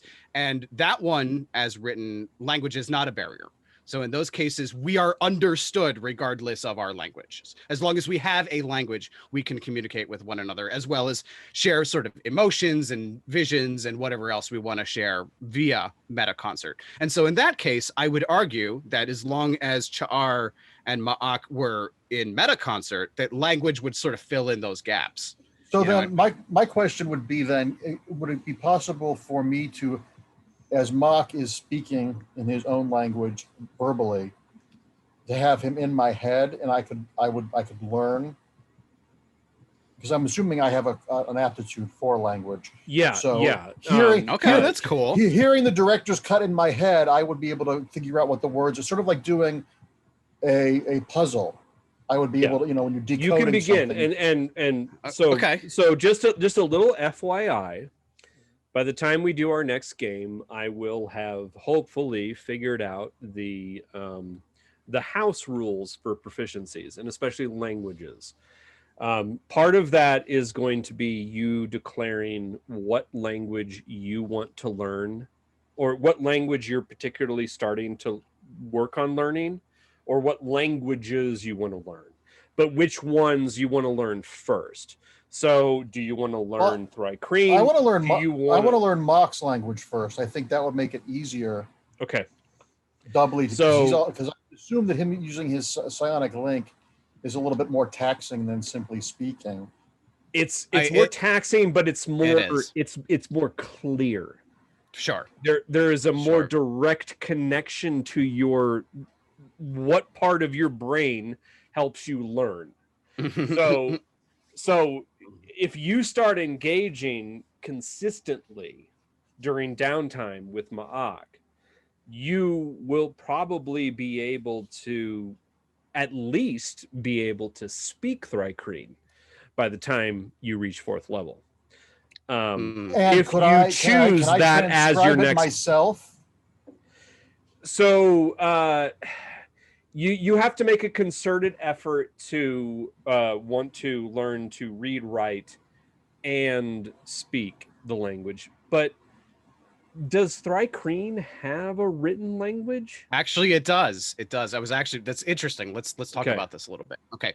In 2nd edition, rules as written, so to speak, was whenever a Thri-Kreen encountered the written language of his people, he could essentially make like a wisdom check or an intelligence check to see if he could actually read it. It's like racial memory. Like, do you remember the racial language of your memory? People? Yeah, exactly. Right. Now, I specifically did not take the language to read and write it right now. I think it'd be fun for Ma'ak to learn. But I could teach it to him. If we find the written language, we could be sort of symbiotic in the sense that I could phonetically. Now, the other exactly. Now, I think there would be one piece of writing, almost like a Rosetta Stone, that's inscribed in Ma'ak's Githka, that would say Kalak Chosed, which means finder of lost water. And that would be like Sed is water, Cho is lost knowledge, Kalak is finder of, or one who finds, or one who locates. And so like from there, we could sort of start building on things. And then Ma'ak periodically, just one-on-one, no big deal. I can do that basically as a cantrip. If we do the deeper meta concert stuff, as long as I'm still basically not doing anything more than light activity, which for me is walking, I basically get the benefits of a long rest every 4 hours. So I could just keep it up, Because I'm thinking if I get to understand his language and can speak it, that could be of great benefit later if we're like attacked and we're the only two people that can speak it. You know what I mean? There's a well, Desi understands it. She can even so, even the three of us understand it, right? Yeah. Even so, the three of us, if we were cornered by a race that doesn't know that language and we speak it, Thri-Kreen is, and then you can psychically do the. Thri-Kreen is arguably one of the most ancient peoples in Athos, outside of the Halflings. And possibly even more ancient than the Halflings, because the Thri-Kreen didn't have a collective culture until much later than the like a culture in the terms of like what civilized culture looks like. They didn't have that until much later than the halflings. Were the But- thrycreen like most insects in like that they're not originally they had to evolve to have individuality? Because like drones in a beehive don't think about themselves as individual. They think of themselves as collective. Well, I can't really tell you much about the history of the thrycreens because that you'll have to kind of uncover that outside of what Ma'ak would understand from his You can ask me these questions. racial and I memory. can- Okay. yeah, I can tell you what my character would know about whatever you would ask. I would love to ask Mark that about was there ever a hive mind aspect of the thrycreens, and when did they evolve into individuality? He says, well, I am a tech chakak, which means, well, in truth, I am a tech chakak in training. My master was slain. So I suppose I am the last remaining pack psionicist of my people. But my meta concert that I share with you is what I train to do. I facilitate the hive mind that you speak of, but each Kreen is born with what we call, sorry, let me look on my chart here, what we call tokchak, or egg mind. Also, you could think of it as clutch mentality. We are gravitated towards forming these symbiotic and cooperative clutches of other Kreen, other people. Traditionally, they are other members of the thrycreen, but not always. Some of our greatest heroes took those of the Draw, the sleepers, into their clutch as well.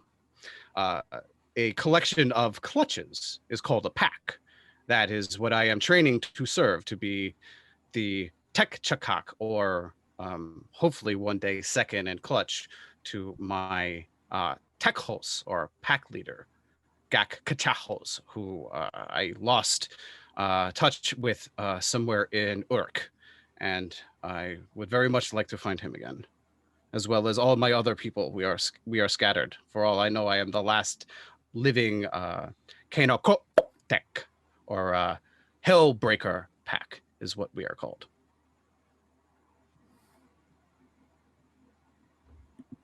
So as this is happening, Chase plops himself down next to Desi and is like, hey, baby.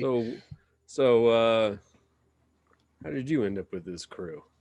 Now, before here you often? answer, is there anything else? Like what else? Because I mean, these conversations are going to be overlapping with each other. I don't know if this is a question for you as the DM or for Mock, but with the psionic links, can the thrycreen do sort of a sensate, for lack of a better word? So if I have a skill, could Mock, if I acquiesce control of my body, could he put his consciousness into me? Ooh, and that's vice an interesting versa? idea. Because Not at his current power level. There might Yeah. be a psionic power that exists, but what he can do is he can look at you and theoretically figure out who you used to be in your past lives, if you had past lives. If you want to go that route, that's a little deeper. That's something else that's unique to Ma'ak. I might share that in another time. and But there are other things that Ma'ak can do. He has, up till now, remained very, I guess we could say, cordial about your personal psychic space. He he always announces himself, always know exactly where he is. He is very clear and concise in your mind, but you get the feeling that if he ever wanted to, he could probably delve pretty deep into your subconscious as well and pluck other things from your mind as well, though that is nothing he has ever done to anyone, including Desi. Yeah. Okay. No, but he has that ability because you have, yeah. So when Chase now, Regnus, so because they're the longest. go ahead. Can I? Oh, Yeah, go because ahead. they're one of the longest living or longest species in this world. How many do I know? How many other languages have evolved from thrycreen? Because I'm assuming if it's such an old language, the idioms and things would be traceable. You know, like Romance languages have similar. Well, things in it. there's Do we- there do we- like you know, like you would know, and I think it's fairly common knowledge that there is one other like there's another group of Thri-Kreen, or rather Kreen. They're a mythical. They are pseudo mythical legendary.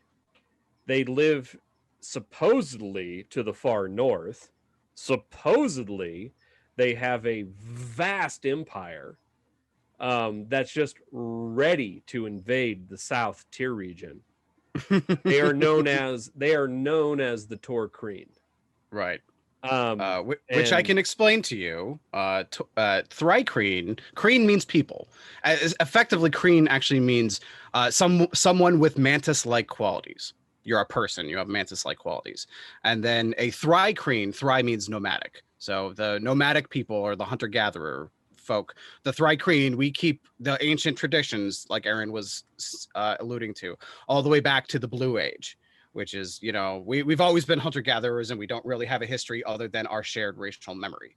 The Tor Kreen are different. Tor means settled, and so they are sort of like the hive Kreen. They build civilizations, permanent places, or so to speak. And so we also sort of consider the Thri-Kreen of Uruk to be Tor Kreen, because they're settled too. They don't hunt. The beyond Tok Chat, the egg mentality is also Tik Chat, or hunt mentality, and that is, you very much have seen Ma'ak. I think he's sort of always on the hunt, or preparing for the next hunt, or relishing in the hunt he just had, or it's all about that. And so, especially amongst the Thri-Kreen, is always about sort of the providing for the clutch. It's always about making sure that even the weakest in the clutch is provided for. That's essential. And you kind of even start to get the sense that despite himself, a new clutch is forming around this campfire. Yeah. And a lot of this discussion of language stemmed from where my name came from. Mm-hmm. I'm just gonna squash that real quick. I was named by my teacher, Traka, who taught me all that I know of being an Exarch and really being a Silver Rock.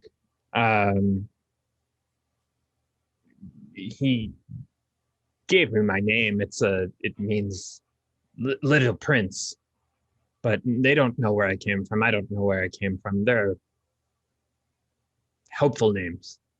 And you're correct in the discussion of where my last name comes from. It's really, it basically means a light colored falcon person. They're generic. I'm me, but I'm representative of a general understanding. I'm not, nobody knows. So my name is as such. Mm-hmm. So, are there any other wrap ups you want to do with this conversation before I move on? That's it for me. Okay.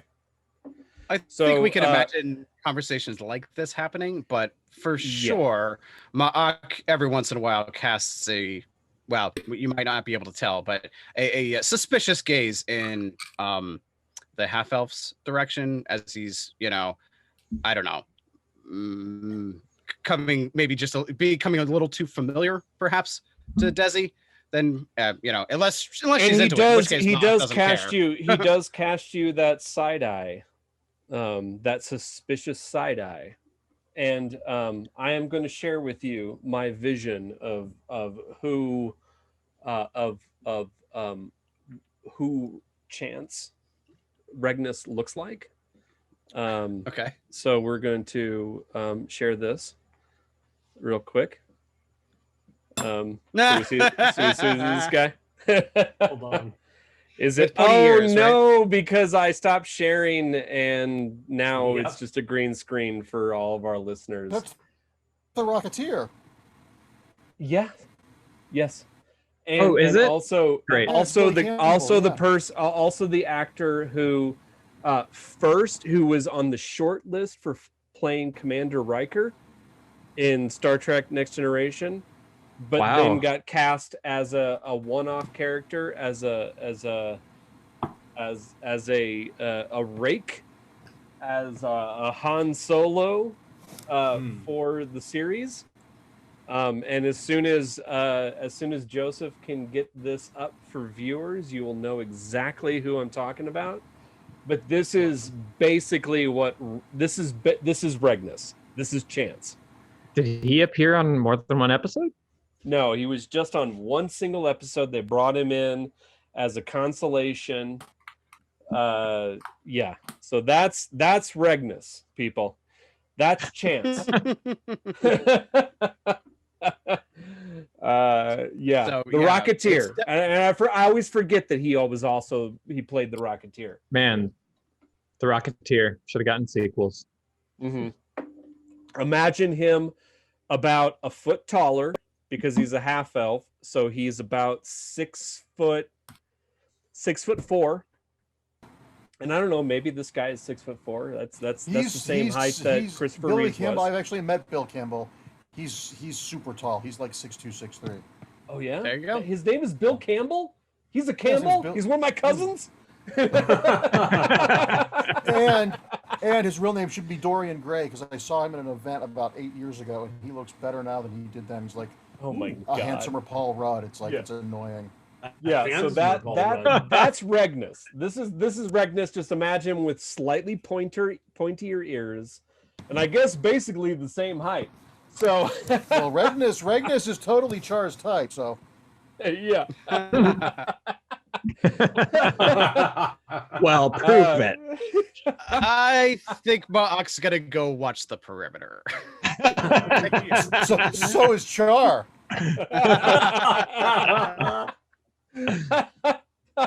Okay, so I'm gonna close that. So Joe, you got more work to do as I load that map back up. We're all green. It's great. Yeah, I know. Hold on. Let me. I do love that real being quick. green. It ain't easy being green, but I love it. Okay. So, okay, there we go. And then Joe, you'll get that map back up. Anyway, so that's Regnus, and or Chance rather, as he likes to be called. So he plops himself down next to Desi, and as this conversation is happening between Ma'ak, well, as this conversation happening in the mind space of Ma'ak and Char and Geza, which Chance has completely extricated himself from. He sits down and he says, "So, Probably would too, to be honest. what's that? Say that again. I I'm sorry." probably would have too. Yeah, well, he kind of, as he sidles himself down and stares into the fire, he says, "So, is the Thri-Kreen still talking in your head? Are they still in your head?" Yes, I am learning about bird etymology. No, he says, I'd just like to apologize. I get a little triggered when someone tries to invade my mind. It's been an all too common form of torture by my oppressors for my entire life. But hey, how did you end up with this crew? Well, I suppose we go way back. You were a slave. I've been a slave most of my life. Yeah. Then you were also another one of Ebaan's bodyguards. Oh no. I met Ebaan at Fort Iron. I'm from Tyr. About 10 years ago, Kalik whatever you want to call him, that bastard son of a sorcerer king of Tyr, started going around the city, conscripting enslaved people for his ziggurat, which he was trying to finish. And I was enslaved to a potter, and I guess you could have called him a generous enslaver. But I'm an artist at heart, and I know how to work glaze. I know how to paint. I know how to paint pottery. And so they took me, they conscripted me, and I've been working on the ziggurat now for 10 years and glazing his disgusting depictions of his glory. So about a week ago, or maybe 2 weeks ago, I'm not exactly sure anymore, we needed to head out to the Iron Fort to pick up a conscription of pigments for glazing, and I went along because I was named the Royal Glazer. What did getting named Royal Glazer do for me? Fucking nothing, except more lashes from my pitmasters. If things didn't go exactly the way that they were supposed to, if the images weren't precisely to Calyx's liking. But that's where I met Ebaan and Geza and Craucus. We were there picking up a shipment of glaze from Balak. And they were stopping in from Nibene, and that's when the elves came. And that horrible disease started to spread through the settlement. So I've only known Ebaan for a few days, but just in that time, I didn't know people like him existed because there's none like him in Tyr. But where are you from? Where do you hail? Were you enslaved? Briefly. Briefly. We're actually headed to Tyr ourselves. It seems that you are going in the opposite direction of us. Or perhaps never set your foot back goals in have- that city if I can. If I have any autonomy left in me, I'll never step foot back in that accursed city. Even as a free man? Too many people know who I am to be able to step back in that city as a free man. I was the royal glazer Perhaps it for would the be ziggurat. good to show them. But wait. But let's back up. You were enslaved. How did you become enslaved? You don't. And he kind of looks you up and down and he says, I mean, I hate to say it. Were they trading you as a concubine? No, I just had a bit of bad luck, you might say, but that is over now. I'm curious about what you intend to do now. I want to find the free. You want to find the free... The Free Tribe. It's a group of ex-slaves who have created an egalitarian community deep within the Tablelands. Supposedly, they have a hideout, a hidden village, somewhere in the foothills of the Ringing Mountains to the north of here. That's where I intend to go. I want to join them, become one of the free, become a freedom fighter.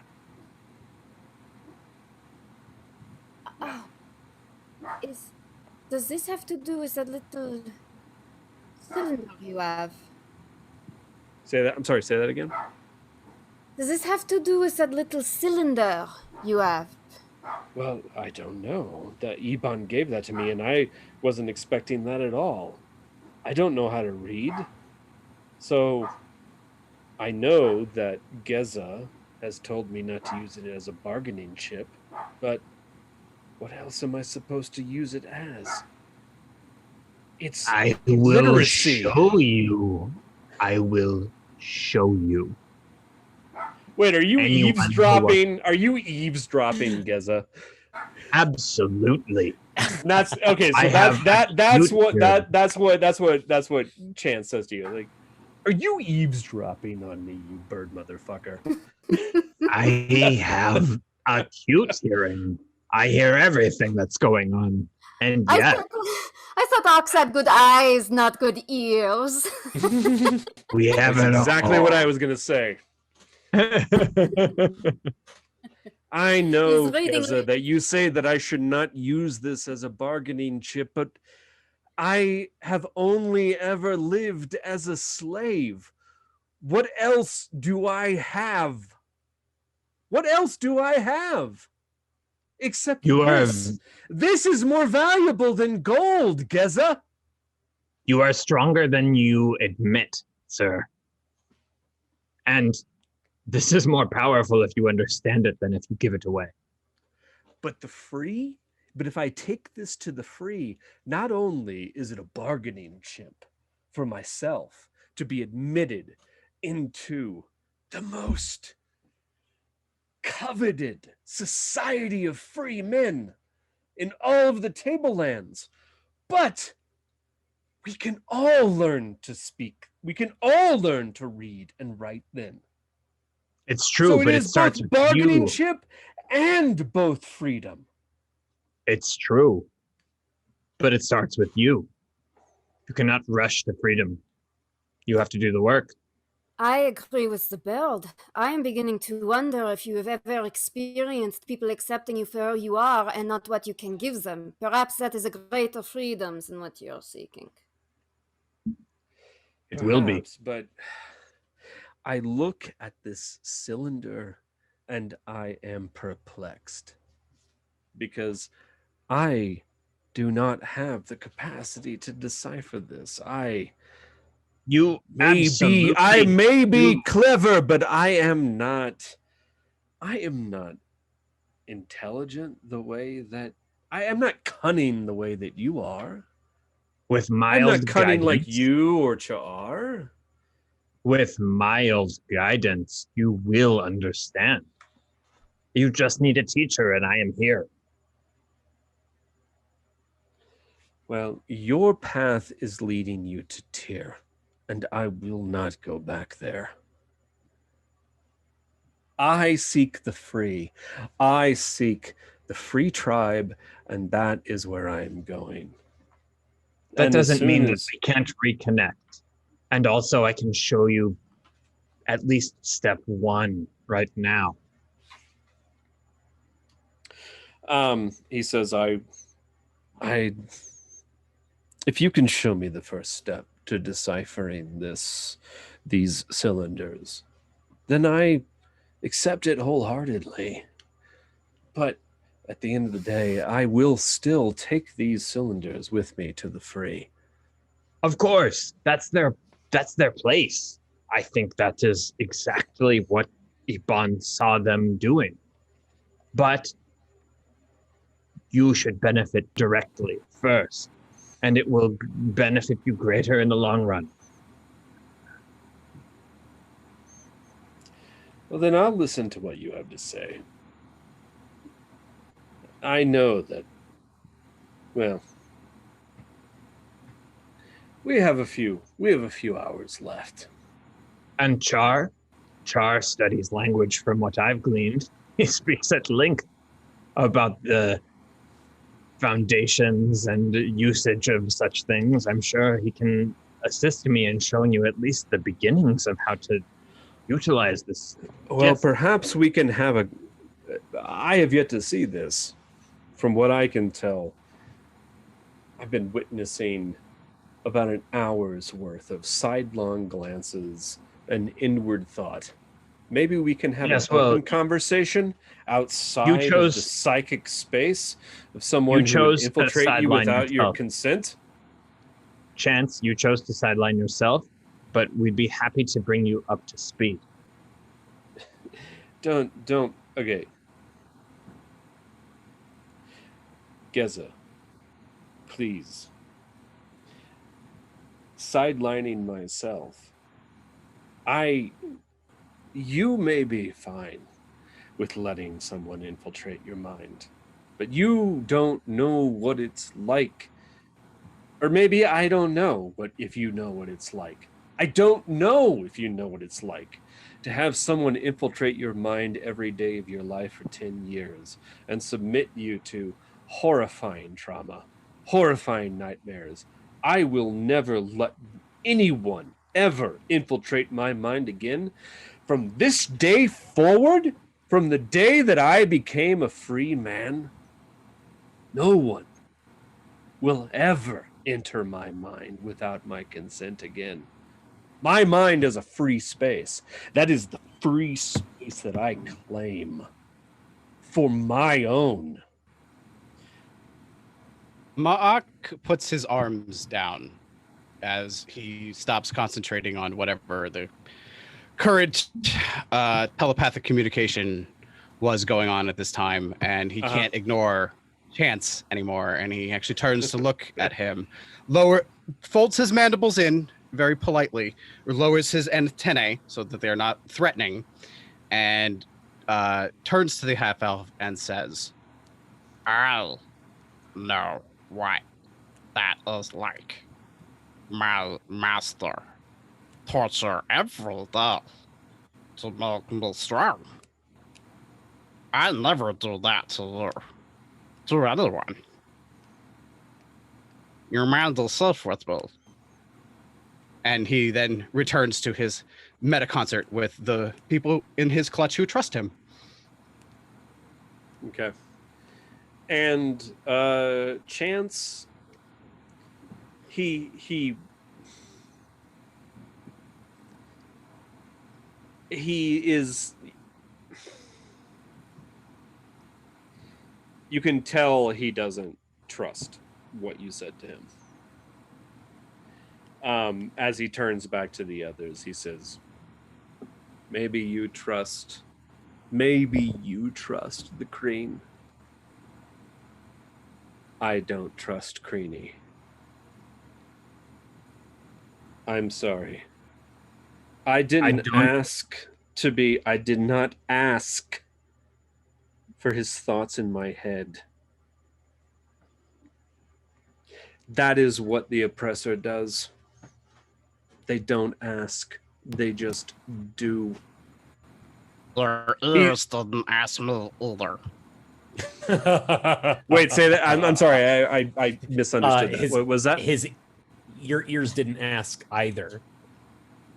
To hear. He just kind of throws his hand up and says, I mean, he doesn't. He just. I understand. I understand. I want you to know that I can tell you you are safe here, but I understand that you will not know until you know, and we cannot hurry the process, and from now on you will be asked.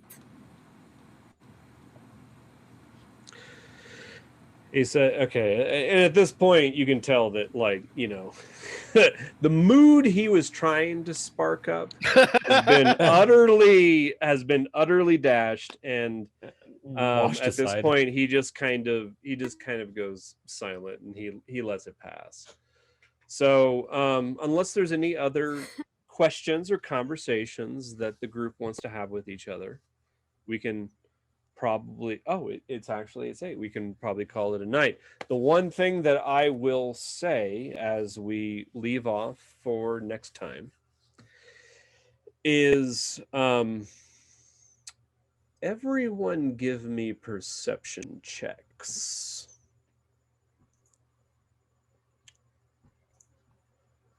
And Craucus, give me an extra wisdom check.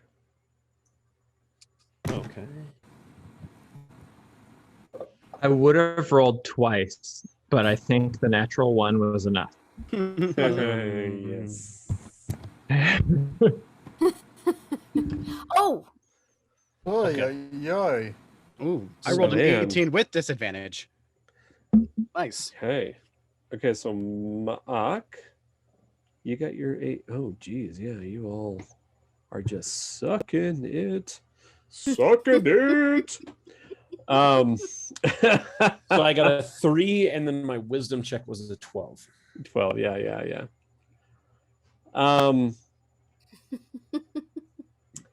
So Ma'ak, you're the only one that notices as you're sitting there underneath the apron of this large natural amphitheater with these 2 blazing fires roaring. One very small, and you're all sitting very close, and the other one very large, this funeral pyre that's slowly turning Ebaan to dust. You look up into the night sky overhead, and you can see the 2 moons of Athos there, hanging low in the sky. And you see this dark ribbon just fly past, silhouetted by the moon. And then it's gone, lost in the depths of the Athasian night. But you don't feel too good about it. You have this deep brooding sensation that lasts with you through the night as the sleepers sleep, and you sit there awake by yourself, and you see that ribbon pass over, and you look around and everyone else is asleep. And you think, that's not good. Do I have any idea what it could be? You could give me an Arcana check. An Arcana check, huh? All right. Yeah. At disadvantage. Do you have nature? Right? Do you have nature? I do have nature. And I Give me also nature- give me a nature check, then. have that in. Okay, that isn't at a disadvantage. But additionally, if I fail this, it's intelligence based. So in theory, I can spend a point and access racial knowledge if I fail this Okay. roll. Yep. So I probably fail with a 14. I don't know. What do you think? I mean, confusion sets in. I want to see if any of my ancestors remember what that shape against the moon could mean. And I will spend the 1 requisite psi point, and I will re-roll that at advantage. Okay. 15? Wow. Okay. Yeah, you're just not quite sure what that could possibly be. I have Arcana. You're Well, asleep. you failed, which means, and you failed really bad. Where 10? No. You got a 4. You were very much asleep at this point. Can Mock very pop shitty into my head? sleeper. And What's that? Can Mock pop into my sleeping brain and access my Arcana skills? Well, technically, you can't ask for that to happen. So I'm I going to wouldn't- rule that no. Rob should have thought of that, but yeah, I don't think I would do that unless it was a life or death kind of thing.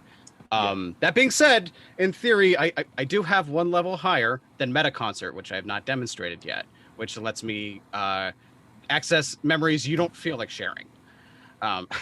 So we'll, but let's hope we don't get there anytime soon. Okay.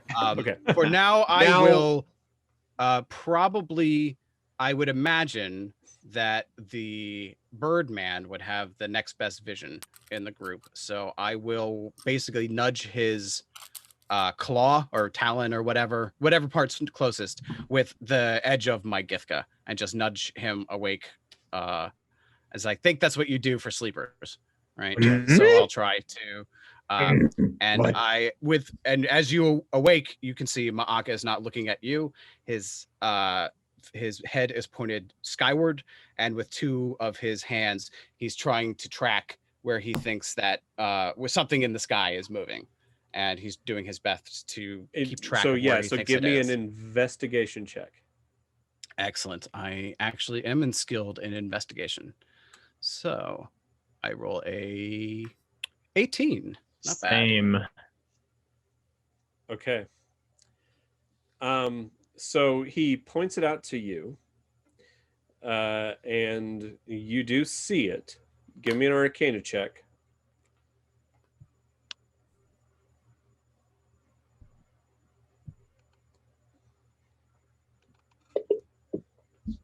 Not good. Not good for me. You have absolutely no idea what it possibly could be. Your best guess is that it is a wisp of cloud. I must sleep. It's blurry. I don't know. You're quite confident it's just a wisp of cloud.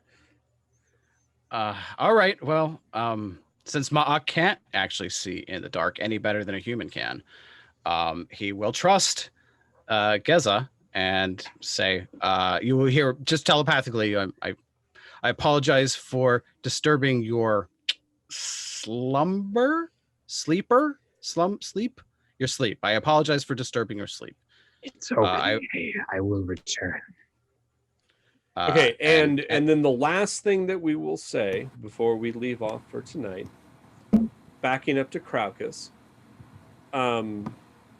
you wake up in the middle of the night, your back is really, your like lower back is really itchy and scratchy, and you have to take a monster shit. And you run off as far like to the edge of camp so as not to and you commence to have some very massive, like a massive diarrhea spell.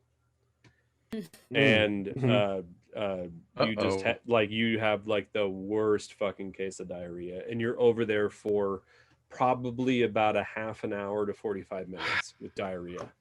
Shit. You Exactly. No, exactly. No, it was Kraukus and Geza who handled Ebaan's corpse. Now maybe he has the flux. And we will return in 2 weeks.